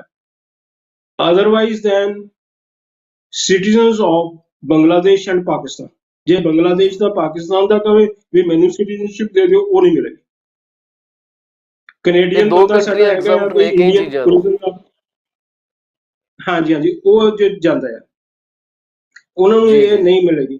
ਤੇ ਇਹਨਾਂ ਲੋਕਾਂ ਨੂੰ ਜਿਹੜੇ ਪਹਿਲੋਂ ਆਪਾਂ ਕਰੀਏ ਜੀ ਕਿ ਇਹਦੇ ਵਿੱਚ ਇਹ ਕੀ ਕੰਮ ਨਹੀਂ ਕਰ ਸਕਦੇ ਇੱਥੇ ਇੰਡੀਆ ਦੇ ਵਿੱਚ, ਇਹਦੇ ਜਾਨੀ ਇਹਨਾਂ ਨੂੰ ਰਿਸਟ੍ਰਿਕਸ਼ਨ ਕੀ ਹੈਗੀ ਹੈ ਜੀ ਇਹਨਾਂ ਲਈ। OCI ਲਈ they are not entitled to vote ਨਹੀਂ ਕਰ ਸਕਦੇ। ਅੱਛਾ ਕਿਸੇ ਇਲੈਕਸ਼ਨ ਦੇ ਵਿੱਚ ਐਜ਼ ਏ ਕੈਂਡੀਡੇਟ ਪਾਰਟਿਸਿਪੇਟ ਨਹੀਂ ਕਰ ਸਕਦੇ। ਹੂੰ ਔਰ ਥਰਡ ਇਹ ਹੈ ਵੀ ਕੋਈ ਇਹ ਕਨਸਟੀਟਿਊਸ਼ਨਲ ਪੋਸਟ ਨਹੀਂ ਲੈ ਸਕਦੇ। Prime minister, president, vice president, speaker, MLA, MP, ਜੱਜਸ ਆਫ ਡਿਫਰੈਂਟ ਕੋਰਟਸ, ਉਹ ਨਹੀਂ ਲੈ। Constitutional post A to Z ਕੋਈ ਵੀ ਨਹੀਂ ਲੈ ਅੱਛਾ ਸਕਦਾ, ਅੱਛਾ ਉਹਦੇ ਲਈ ਇਹ ਡਿਸਕੁਆਲੀਫਾਈਡ ਹੈ। ਉਹ ਹਾਂਜੀ, ਸੀ ਤੇ ਹੁਣ ਇਹ ਆ ਗਿਆ ਜੀ ਇਹਨਾਂ ਦੇ ਤਿੰਨ ਆ ਗਏ ਆਪਣਾ ਡੀਮੈਰਿਟਸ। ਜੀ ਡੀਮੈਰਿਟਸ ਨਹੀਂ ਅਸੀਂ ਕਹਿ ਸਕਦੇ, ਡੀਮੈਰਿਟਸ ਦਾ ਇਹਦੇ ਵਿੱਚ ਕੋਈ ਨਹੀਂ ਹੈਗਾ। ਇਹ ਕਹਿ ਸਕਦੇ ਹਾਂ ਕਿ they are restricted to do these things, ਇਹ ਰਿਸਟ੍ਰਿਕਟਡ ਨਹੀਂ ਕਰ ਸਕਦੇ। ਹੁਣ ਅੱਛਾ ਇਹਨਾਂ ਜੀ ਨੂੰ ਦੇਖੋ, ਇਹਦਾ ਉਹ ਜਿਹੜਾ OCI Overseas citizen of India ਹੈ, ਜਿਹਦੇ ਪਾਸ ਸਿਟੀਜ਼ਨਸ਼ਿਪ ਇੰਡੀਆ ਦੀ ਹੈਗੀ ਆ। ਔਰ ਜੀ ਇਹਦੇ ਵਿੱਚ ਇੱਕ ਚੀਜ਼ ਹੋਰ ਵੀ ਆਪਾਂ ਐਡ ਕਰ ਲਈਏ, ਇਹ ਦੋ ਤਿੰਨ ਜੀ ਪੁਆਇੰਟਸ ਦੇ ਵਿੱਚ ਇੱਕ ਹੋਰ ਐਡ ਹਾਂਜੀ ਕਰ ਲਈਏ ਵੀ ਇੰਡੀਅਨ ਸਿਟੀਜ਼ਨਸ਼ਿਪ ਇੰਡੀਆ ਤੇ ਕਹਿੰਦੀ ਆ ਵੀ ਮੈਂ, ਤੁਸੀਂ ਦੂਸਰੇ ਦੇ ਕੰਟਰੀ ਦੇ ਸਿਟੀਜ਼ਨ ਹੈਗੇ ਹੋ, we are prepared to give you Indian citizenship other than Pakistan and provided ਵੀ ਦੂਸਰੀ ਕੰਟਰੀ ਵੀ ਐਗਰੀ ਕਰਦੀ ਹੋਵੇ ਡੂਅਲ ਸਿਟੀਜ਼ਨਸ਼ਿਪ। ਜੇ ਜੀ ਅਗਲੇ ਦਾ ਬਾਹਰ ਹੈਗਾ ਆ ਉਸ ਕੰਟਰੀ ਦਾ, ਜੇ ਅਸੀਂ ਡੂਅਲ ਸਿਟੀਜ਼ਨਸ਼ਿਪ ਲੈਣ ਨਹੀਂ ਦੇਣੀ, ਫਿਰ ਉਹ ਇੰਡੀਅਨ ਸਿਟੀਜ਼ਨਸ਼ਿਪ ਨੂੰ ਨਹੀਂ ਮਿਲੇਗੀ। It has to be reciprocal. ਹਾਂ, ਰੈਸੀਪ੍ਰੋਕਲ ਨਹੀਂ, ਜੇ ਰੈਸੀਪ੍ਰੋਕਲ ਨਹੀਂਗਾ ਤਾਂ ਰੈਸੀਪ੍ਰੋਕਲ ਤਾਂ ਉਹ ਨਹੀਂ ਆਪਾਂ ਮਤਲਬ ਕਹਿ ਸਕਦੇ। ਐਕਸੈਪਟਡ ਨਹੀਂਗਾ। ਉਹ ਯਾਨੀ ਇਹ ਪਰਮਿਟ ਕਰੇ, ਹਾਂ ਇਹ ਪਰਮਿਟ ਕਰੇ ਵੀ ਸਾਡੀ ਜਿੱਦਾਂ ਕੈਨੇਡੀਅਨ ਸਿਟੀਜ਼ਨਸ਼ਿਪ ਲੈ ਹੋਣ ਦੇ ਨਾਲ ਉਹ ਇੰਡੀਆ ਦੇ ਲੈ ਸਕਦਾ, ਇਟਲੀ ਦੇ ਜੀ ਹੋਣ ਦੇ ਨਾਲ ਉਹ ਇੰਡੀਆ ਦੀ ਲੈ ਸਕਦਾ ਹੈ। ਉਹ ਸਿਟੀਜ਼ਨਸ਼ਿਪ ਫੋਰਨ ਕੰਟਰੀ ਨੂੰ ਕੋਈ ਇਤਰਾਜ਼ ਨਹੀਂ ਹੋਣਾ ਚਾਹੀਦਾ। ਜੀ ਸਮਝ ਗਿਆ ਜੀ। ਅੱਛਾ, ਫਿਰ ਇਹਨੂੰ ਦੇਖੋ, ਇਹਦੇ ਬੈਨੀਫਿਟਸ ਹੈਗੇ ਨੇ, ਔਰ ਮੇਰਾ ਖਿਆਲ ਤਾਂ ਵੀ ਕਾਫੀ ਲੋਕਾਂ ਨੇ ਉਹ ਅਵੇਲ ਕੀਤਾ ਆ ਇਸ ਕਾਰਡ ਨੂੰ, ਔਰ ਜਿਨ੍ਹਾਂ ਨੇ ਨਹੀਂ ਕੀਤਾ, ਮੇਰੀ ਰਾਏ ਤਾਂ ਇਹੀ ਹੈਗੀ ਹੈ ਕਿ ਦੇ ਮਸਟ ਗੋ ਫਾਰ ਇਟ। ਇਹਦੇ ਹੁਣ ਬੈਨੀਫਿਟਸ ਆਪਾਂ ਦੇਖਦੇ ਹਾਂ। ਬੈਨੀਫਿਟਸ ਕੀ ਆ ਵੀ ਉਹਦੇ ਲਈ ਮਲਟੀਪਲ ਐਂਟਰੀਜ਼ ਲਾਈਫ ਟਾਈਮ ਦੇ ਲਈ ਇੰਡੀਆ ਦੇ ਵਿੱਚ ਆਉਣ ਲਈ ਕੋਈ ਇਹਨਾਂ ਨੂੰ ਵੀਜ਼ੇ ਦੀ ਜ਼ਰੂਰਤ ਨਹੀਂ ਹੋਈ। ਬਿਲਕੁਲ they ਸਹੀ can ਗੱਲ, come ਉਦਾਂ ਹੀ ਹੋ ਗਿਆ ਜਿਵੇਂ multiple ਅੱਛਾ, times ਕਿਉਂਕਿ ਉਹ in ਜਿਹੜਾ lifetime। PIO ਸੀਗਾ ਉਹ 15 ਸਾਲ ਲਈ ਵੈਲਿਡ ਸੀਗਾ, OCI ਸਾਰੀ ਉਮਰ ਵਾਸਤੇ ਹੈ। ਹਾਂਜੀ ਹਾਂਜੀ, ਨਹੀਂ ਜੀ ਨਹੀਂ, ਉਹ ਇਹ ਪ੍ਰਜ਼ਿਊਮ, ਇਹ ਲਾਅ ਇਹ ਪ੍ਰਜ਼ਿਊਮ ਕਰਦਾ ਆ ਵੀ ਉਹ ਜਿਹੜਾ ਬੰਦਾ ਹੋਏਗਾ ਉਹ ਨੈਚੁਰਲੀ ਜੇ ਕਿ 15 ਸਾਲ ਤੋਂ ਬਾਅਦ ਅੱਗੇ ਕਰੇਗਾ ਤਾਂ ਫਿਰ ਹੀ ਬੈਨੀਫਿਟ ਉਹ ਅੱਗੇ ਟਰੈਵਲ ਕਰੇਗਾ ਨਾ। ਹੂੰ ਜੇ ਠੀਕ ਆਪਾਂ ਹੈ। ਇਹਦੀ ਯਾਨੀ ਉਹਦੀ ਵਰਡ ਟੂ ਵਰਡ ਦੇਖੀਏ ਤੇ 15 ਸਾਲ ਦੇ ਕੰਪਲੀਟ ਹੋ ਕੇ ਨਹੀਂ ਬਣਨਾ ਚਾਹੁੰਦਾ, ਪਰ ਲਾਅ ਇਹ ਕਹਿੰਦਾ ਵੀ 15 ਸਾਲ ਤੋਂ ਇੰਪਲਾਈਡ ਫਰੋਮ ਦਾ ਵਰਡਿੰਗ ਯਾਨੀ ਕੰਡਕਟ ਤੋਂ ਇਹ ਕਹਿ ਸਕਦੇ ਆ ਵੀ ਉਹ 15 ਸਾਲ ਤੋਂ ਬਾਅਦ ਨੈਚੁਰਲੀ ਬੰਦੇ ਨੂੰ ਜਿਹਨੂੰ ਬੈਨੀਫਿਟ ਮਿਲਦੀ ਹੈ ਉਹ ਰਿਨਿਊ ਕਰਾਏਗਾ, 15 ਸਾਲ ਤੋਂ ਬਾਅਦ ਵੀ ਲਾਈਫ ਲੌਂਗ ਚੱਲਦਾ ਰਹੇਗਾ। ਜੀ ਜੀ ਜੀ ਉਹ ਬੰਦਾ ਜਿਹੜਾ ਹੈਗਾ ਜੀ, ਇਹ ਇੰਡੀਆ ਦੇ ਵਿੱਚ ਆਪਣਾ ਜਿਹੜਾ ਹੈਗਾ ਆ ਕੋਈ ਵੀ ਕਾਰੋਬਾਰ ਸਟਾਰਟ ਕਰ ਸਕਦਾ ਹੈ, ਐਨੀ ਲੈਂਥ ਆਫ ਟਾਈਮ ਇੰਡੀਆ ਦੇ ਵਿੱਚ ਉਹ ਸਟੇ ਕਰ ਸਕਦਾ ਹੈ। Very nice. ਹੋਰ ਉਹਨੂੰ ਨੌਨ ਰੈਜ਼ੀਡੈਂਟਸ ਦੀ ਹੈਗੀ ਆ, ਪੈਰਿਟੀ ਵਿਦ NRI ਬਰਾਬਰਤਾ ਹੋਏਗੀ, ਇਕੁਐਲਿਟੀ ਹੋਏਗੀ, ਕੋਈ ਇਕਨੋਮਿਕ ਐਕਟੀਵਿਟੀਜ਼ ਦੇ ਲਈ, ਬਿਜ਼ਨਸ ਐਕਟੀਵਿਟੀਜ਼ ਦੇ ਲਈ, ਐਮਪਲਾਇਮੈਂਟ ਐਕਟੀਵਿਟੀਜ਼ ਦੇ ਲਈ, ਔਰ ਐਮਪਲਾਇਮੈਂਟ ਅਸੀਂ ਗਿਣੀ ਲਿਆ ਗਿਆ ਤੇ ਐਕਸੈਪਟ ਉਹੀ ਆ ਗਿਆ ਵੀ ਮੇਨ ਜਿਹੜਾ ਹੈਗਾ except acquisition of property called plantation and ਜੀ agriculture, ਉਹ ਕੰਮ ਨਹੀਂ ਇਹ ਕਰ ਸਕਦੇ, ਚਾਹੇ OCI ਆ, ਚਾਹੇ PIO ਹੈ, ਚਾਹੇ ਨੌਨ ਰੈਜ਼ੀਡੈਂਟ ਆ, ਉਹ ਕੰਮ ਨਹੀਂ ਕਰ ਸਕਦੇ। ਇੱਕ ਵਾਰੀ ਦੁਬਾਰਾ ਔਰ ਰਿਪੀਟ ਇਹਦੇ ਕਰਿਓ ਇਲਾਵਾ ਇਹ ਆਪਣਾ ਵਤਸ ਸਾਹਿਬ। ਜੀ, ਇਹ ਦੇਖੋ ਦੁਬਾਰਾ ਨਾ ਜੀ ਕਿ ਰਿਪੀਟ ਕਰਿਓ ਇਹ ਕੀ ਬੰਦੇ ਨਹੀਂ ਕਰ ਜਿਹੜੇ ਸਕਦਾ ਹੈਗੇ ਆ, ਇਹ। ਇਹ ਇੰਡੀਆ ਦੇ ਵਿੱਚ ਐਗਰੀਕਲਚਰ ਲੈਂਡ ਅਕਵਾਇਰ ਨਹੀਂ ਕਰ ਸਕਦਾ ਹੂੰ ਔਰ ਪਲਾਂਟੇਸ਼ਨ ਅਕਵਾਇਰ ਨਹੀਂ ਕਰ ਸਕਦਾ। ਉਹ ਤਿੰਨਾਂ ਲਈ ਐਪਲੀਕੇਬਲ ਨੇ, PIO ਲਈ ਵੀ ਐਪਲੀਕੇਬਲ ਆ ਤੇ NRIs ਲਈ ਵੀ ਐਪਲੀਕੇਬਲ। ਠੀਕ ਹੈ। ਸੋ PIO ਹੋ ਗਿਆ, ਅੱਛਾ, OCI ਹੋ ਗਿਆ, ਇੱਕ ਆਪਣਾ ਇੱਕ ਤੀਸਰਾ ਵੀ ਹੈਗਾ ਮੇਰਾ ਖਿਆਲ ਕਾਰਡ ਤੁਸੀਂ ਜਿਹੜਾ ਦਿੰਦੇ ਸੀਗੇ। ਉਹ ਚਿੱਟ ਆਪਣਾ ਚਿੱਟ ਫੰਡ ਔਰ ਨਿਧੀਜ ਦਾ ਸੀਗਾ ਜੀ, ਆਲਰੇਡੀ ਗਵਰਨਮੈਂਟ ਨੇ ਜਿਹੜਾ ਹੈਗਾ ਬੈਂਡ ਉਹ ਆ। ਬਿਜ਼ਨਸ ਕਰਨਾ ਇੰਡੀਆ 'ਚ ਈਵਨ ਫॉर ਇੰਡੀਅਨ ਰੈਜ਼ੀਡੈਂਟ ਬੰਦ ਕਰਤਾ, ਇਸ ਕਰਕੇ ਉਹਨੂੰ ਕਹਿੰਦੇ ਨੇ। ਜੀ ਜੀ ਜੀ ਜੀ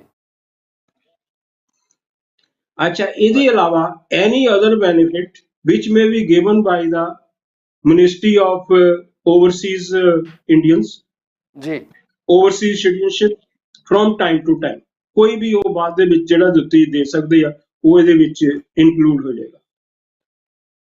ਉਹ ਆਈ ਸੀ। ਅੱਛਾ, ਇਹ ਬੰਦਾ ਜਿਹੜਾ ਹੈਗਾ ਜੀ, ਜਿਹੜੇ ਸਾਡੇ OCIs ਹੈਗੇ ਆ, they are entitled to apply for Indian citizenship. Indian citizenship ਉਹਨਾਂ ਨੇ ਜਿਹੜਾ ਹੈਗਾ ਆ ਉਹ ਰਜਿਸਟਰਡ ਹੋਣ OCI ਦੇ ਲਈ 5 ਸਾਲ ਦੇ ਲਈ, ਜੀ ਔਰ 5 ਸਾਲ ਦੇ ਵਿੱਚ and has been in India for 1 year।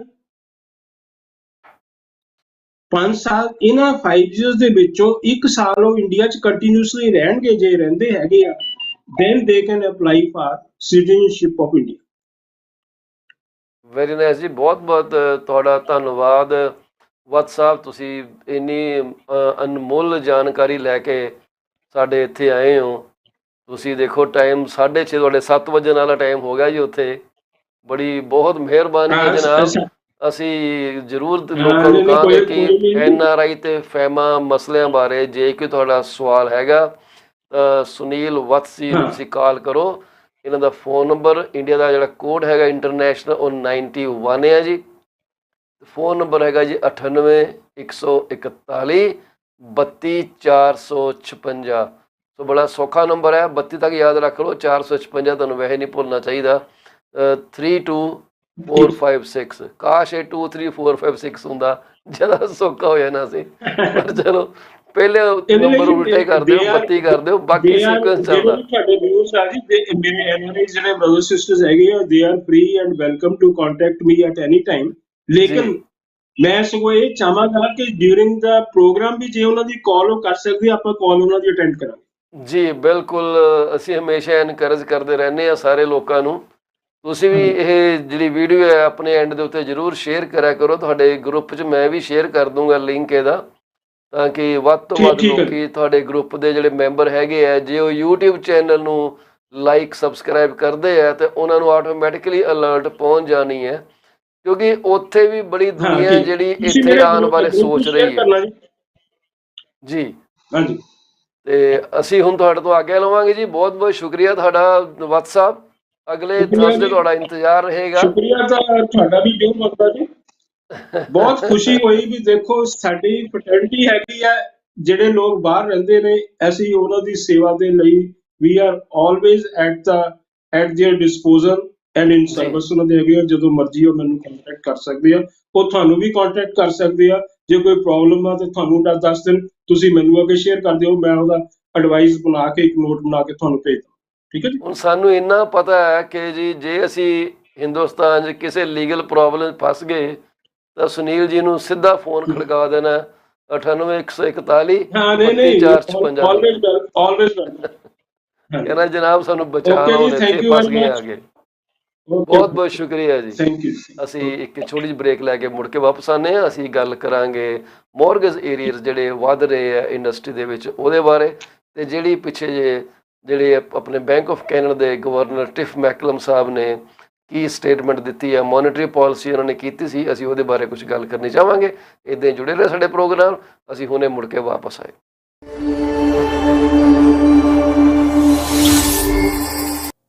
Are you looking for a reliable legal office that can handle your closing in the most effective manner? If yes, please get in touch with Rakesh Joshi at 416-213-8600. Joshi Law Office provides all the legal advices about real estate law, business law, immigration laws, notarization and affidavits, wills and trust.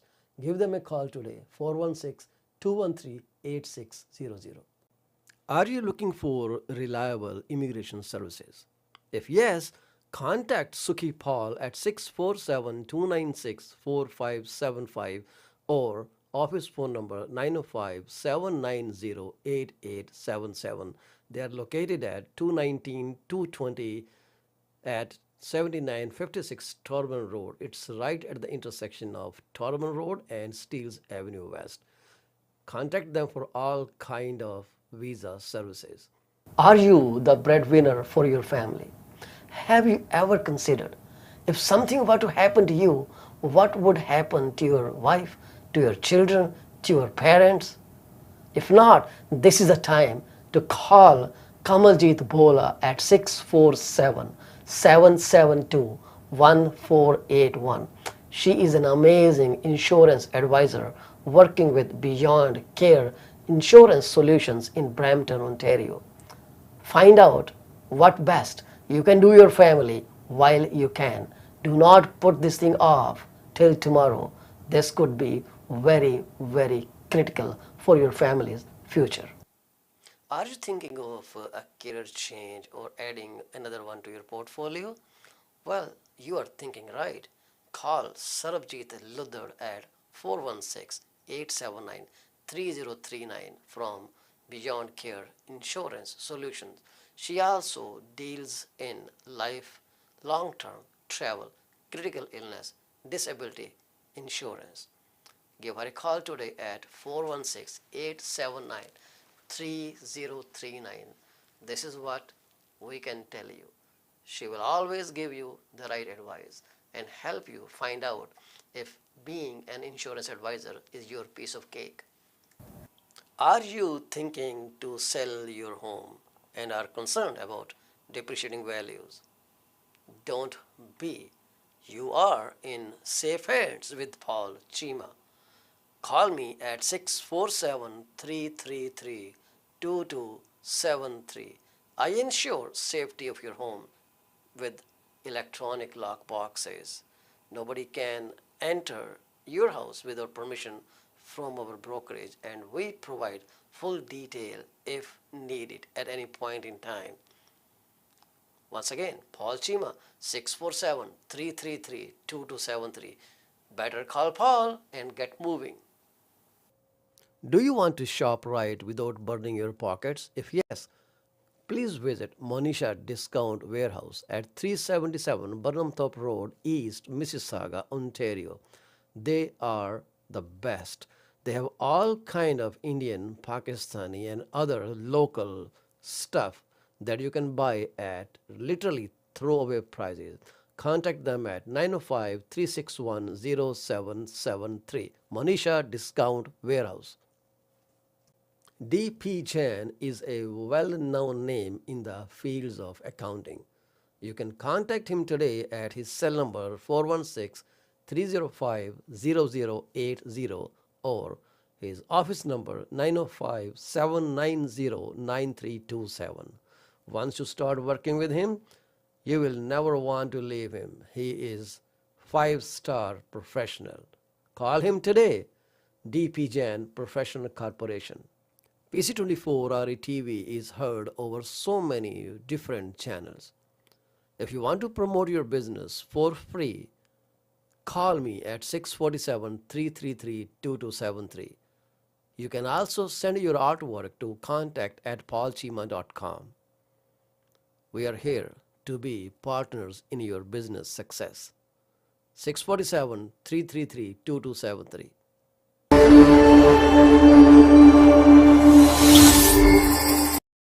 PC24 RTV ਤੁਹਾਡਾ ਮੁੜ ਤੋਂ ਸਵਾਗਤ ਹੈ ਜੀ। ਅਸੀਂ ਇੱਕ ਵਾਰ ਫੇਰ ਸਾਰੇ ਹਿੰਦੁਸਤਾਨੀਆਂ ਨੂੰ 26 ਜਨਵਰੀ ਦੀ ਲੱਖ ਲੱਖ ਮੁਬਾਰਕਬਾਦ ਦਿੰਦੇ ਹਾਂ ਜੀ। ਅੱਜ ਹਿੰਦੁਸਤਾਨ ਦਾ ਗਣਤੰਤਰ ਦਿਵਸ ਆ। To each and everyone who is living anywhere in the world and is an Indian, happy Republic Day to you. 2023. This is 74th Republic Day. This is the day when Indian Constitution was adopted. And we are so proud of those dignitaries who made this happen. We just spoke with our partner from India, Mr. Sunil Vats, Solicitors and Advocates from Jalandhar City. Their phone number to call is 98141-32456. If you need any assistance with any legal matter in India, like even taxation, foreign exchange, Management Act, which is FEMA, and other non-resident Indian related matters, please do not hesitate to give him a call. I'm pretty confident you will get the best experience of working with him. So he is an extremely knowledgeable person. So we wanted to speak a bit about mortgage arrears. Mortgage arrears are on the rise, as was reported by Canadian Mortgage Trends, the data they obtained from different sources. So about 7,400 mortgages out of a total of 5.1 million mortgages, they have mortgage arrears increasing, which is they rose to 0.15% from 0.14%. So these are those individuals who are behind their mortgage payments for a period of more than 3 months. All those people who are behind their mortgage payments for more than 3 months, they are on the rise. The rise, as reported now, is about 0.15%. Even when the pandemic was in full force, this was higher. This was 0.27%, and that peaked at that point in time. And this was in June 2020. That was when it went high at that point, the mortgage arrears, 0.27%. And this rate is highest in Saskatchewan. In Saskatchewan, the rate is about 0.60%, Alberta 0.37%, British Columbia 0.10%, and Ontario 0.10%. So people are looking at the possibility of a recession. The recession could be mild to moderate. Time is going to dictate this. We are noticing that the effect of previous rate hikes is being felt now. The experts or analysts, people who are economists, sorry for that, they have been saying that the full throttle effect of past rate hikes will be felt between 8 to 12 months or sometime even 18 months. So we may be seeing that very soon, and that's what will lead to recession. Bank of Canada increased its policy rate by 25 basis points. That basically people think this is going to be the last in the sequence of the rate hikes. So we need to see where we are going with this. Time is a great thing. If you have anything to say in our program, please feel free to reach out to us. We are here to listen to your stories. We are here to listen to your take on these matters. So to reach out to us, our phone lines are always mentioned. If you look at your top corner on this side, you will see our phones are there: 647 800 647 956 1020. You can call the studio line and we can take your call live. Feel free to give us a shout anytime you want. The program is being broadcast on a YouTube channel, which is PC24 RETV, and I would request you to kindly subscribe to our channel so we can provide more personalized experience and cater to a vast audience who are interested in all matters related to real estate, legalities, insurances, and whatnot. We are a non-political company. We will never talk about political issues or get into any controversial topic. So this program is not meant to sensationalize. This is only meant to disseminate rightful information through its rightful partners. If you want to promote your channel, your program, please feel free to reach out to us. So with the interest rates continuing to rise and a high possibility of a recession by the end of the year, initially they were saying the recession will be in the first 6 months, but now the language that I'm reading is by end of the year. Expectations are for more areas to rise, and those could be historical levels.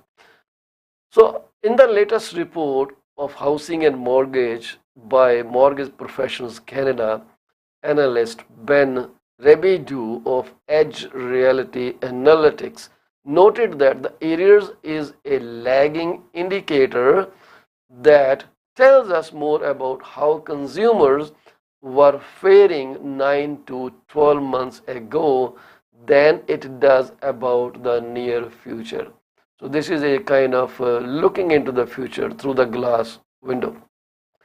And he also added, it does tell us households are likely going into a potential recession in a better position than during downturn. Origination volumes in November, they decreased. They were low. So that means less number of mortgages were written. So the adjusted growth rate is 0.29% in November, and this data comes from Statistics Canada being presented to you without any warranty or representation as to its accuracy. So Rebidu says that the weakest growth since mid 2019. So the growth of 0.29% in November, as per Rebidu, which is an analyst with Mortgage Professionals Canada, he says this is the lowest since mid 2019. On an annual basis, growth slowed to 7.5% and is expected to decline further before the end of the year. That means less and less mortgages will be originating.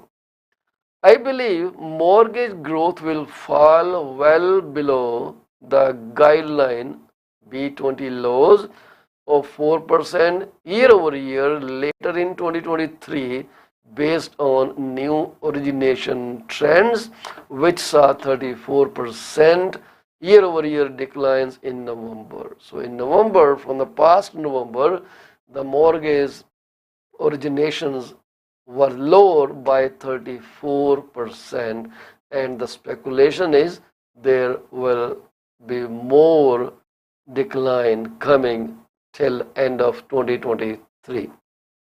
So variable rate mortgage borrowers, they plan to cut back on spending, and this is for everyone who has a variable mortgage right now. Like me, I also have a variable mortgage, but there are many people whose term is not due for renewal. But there is an option if you are facing trouble paying that high mortgage in variable setup, that you can refinance your property and switch to fixed mortgage at a lower rate. The rates are lower for fixed rate mortgages because they are not dependent on the prime rate. They are dependent on the 5-year government bond yields. So the yield affects the interest rates. Right now, the fixed rates are lower, and many lenders are planning to reduce their fixed rates to keep the market going. Do not forget one thing. These are only speculations. They can be wrong at some point in time. So do not take them word by word. Things may change at any point in time. So the growing cost of food and other necessities are a key concern for Canadians. Coupled with rising interest rates, these increased costs mean consumers are spending a larger share of their budget on necessities. Right? That's why people are not going for mortgage at this time, because the payments are huge. Most consumers anticipate a mild to moderate recession within the next 12 months, that is 2023. So, of those who expect to be affected by a recession, more than half believe they will have difficulty paying, and this is very sad, bills or will face other financial impacts, though less than 1/6 expect to lose their jobs. That's what recession is all about. Sad story of economic scene. Some consumers' difficulties obtaining credit are leading them to anticipate weaker house price growth. Still, many believe the housing market will slow only modestly because they see a shortage of for sale houses in their neighborhood. Rising interest rates are actually hampering the businesses too. Businesses also get affected. What happens when you cannot go to restaurant to buy food because you are barely covering for your what you call minimum necessities? So those things are worth taking into consideration, because every data suggests that we have to first feed ourselves, then we'll see what to do with the other stuff. So that becomes kind of luxury. So people are going to spend less on luxuries. So according to Bank of Canada's fourth quarter business outlook survey, which found overall sentiment among Canadian businesses at its lowest level since the pandemic, most businesses that are negatively affected expect their sales growth to weaken and in many cases decline. Signs of softening demand are most pronounced in sectors that are highly sensitive to interest rate changes, such as those tied to housing activity and consumer spending. This is a note from Bank of Canada. The business outlook indicator fell to 0.07% in its not percentage. It is just 0.07 in the quarter, down from a revised 1.74 with a 70% of businesses anticipating that the economy will enter into a recession. However, a majority believe it will be a mild recession and are therefore not making major changes to their operation. This is about arrears and all the related data. And so the last increase was the eighth consecutive rate increase by the Bank of Canada and the first of 2023. If market expectations are correct, it could also be its last. So that is again an anticipation. But there are strong indicators that tell that first quarter will end with a total of 50 basis point increase. So BOC, Bank of Canada, it was expected that they will go up by 25 basis point, and they did go there. Is it something to worry about? Yes and no. It depends on your personal financial situation.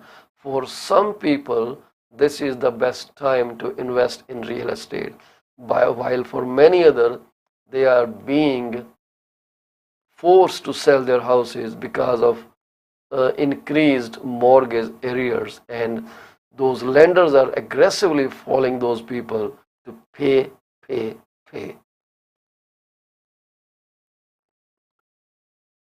If economic developments evolve broadly in line with bank's outlook, which is Bank of Canada, Governing Council expects to hold the policy rate at its current level while it assesses the impact of the cumulative interest rate increases. So now they're thinking, if everything goes right, stay stable, we may not even change the rate. But this is just a vague statement. There are so many ifs, buts, variables attached to it, and at some point in time, you can expect them to go up by 25 basis point. It's not that I said I won't increase. They will just now wait for some time. They are analyzing real-time data that comes to them. If that is a correct data, I don't know how reliable the data is on which these people base their opinion. So, well, let's see. And I sincerely pray that the rate hike cycle should stop and people should get a breather so that they can buy or maintain their houses. So while the bank reiterated that it is prepared to increase the policy rate further, most observers believe that will be unnecessary in the face of weaker economic conditions moving forward. The lagged impact of the aggressive interest rate increases in 2022 is expected to slow consumer spending and business investments in the year ahead. This is Nathan Zenzen's statement. He is Assistant Chief Economist at RBC Economics. We share their reports. The household debt service ratio will likely hit record levels this year in large part as households renew their mortgage at very high interest rates. So let us see what happens. And as per the Bank of Canada's forecast, bank expects consumer price index inflation to average 3.6% in 2023. Initially, they were expecting it 4.1% in the previous forecast, so it's a good indicator. 2.3% in 2024. That means after that, things will start turning around in a very aggressive way. This is our nature. We are being suppressed from buying houses. Once that pressure goes off, we are getting into the market very strongly. CPI inflation in Canada is still too high, but has declined from its recent peak. The forecast for 2023 has been lowered mainly due to gasoline prices dropping more than expected and global supply chains improving more quickly than anticipated. The GDP forecast by Bank of Canada, it expects annual economic growth of 1% in 2023. Previously it was 0.9% and 1.8% in 2024 from 2%. Do you know what's the recommended or the best growth? I have no idea, but I'm waiting for your comment. It expects growth to stall during the middle of 2023. That means no growth from here onwards. The bank also confirmed it will be publishing its summary of deliberation on its website on February 8, and that summary will provide more insight into Bank of Canada's decision making process. So that's all for today, guys. Times are tough for many people. If you can hold up, hold up. If you have to sell your property for any reason and want the best price, call me at 647-333-2273. I promise to maintain confidentiality and strive for your best interest. Thank you very much. And before I leave, I send my deepest condolences to the families of those whose family member left this world. May they get peace in their heavenly abode, and you get strength from Almighty to get over this big vacuum in your life. This is what defines us. We are born and we die. Like anything, nothing is permanent. We came here as a tourist, we'll go back as tourists. So maybe another world is waiting for us, another dimension is waiting for us. Who knows where we will be after we stop breathing on this planet.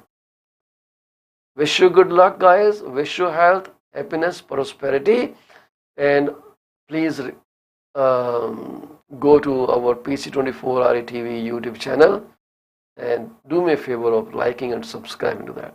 Thank you very much. Bye-bye.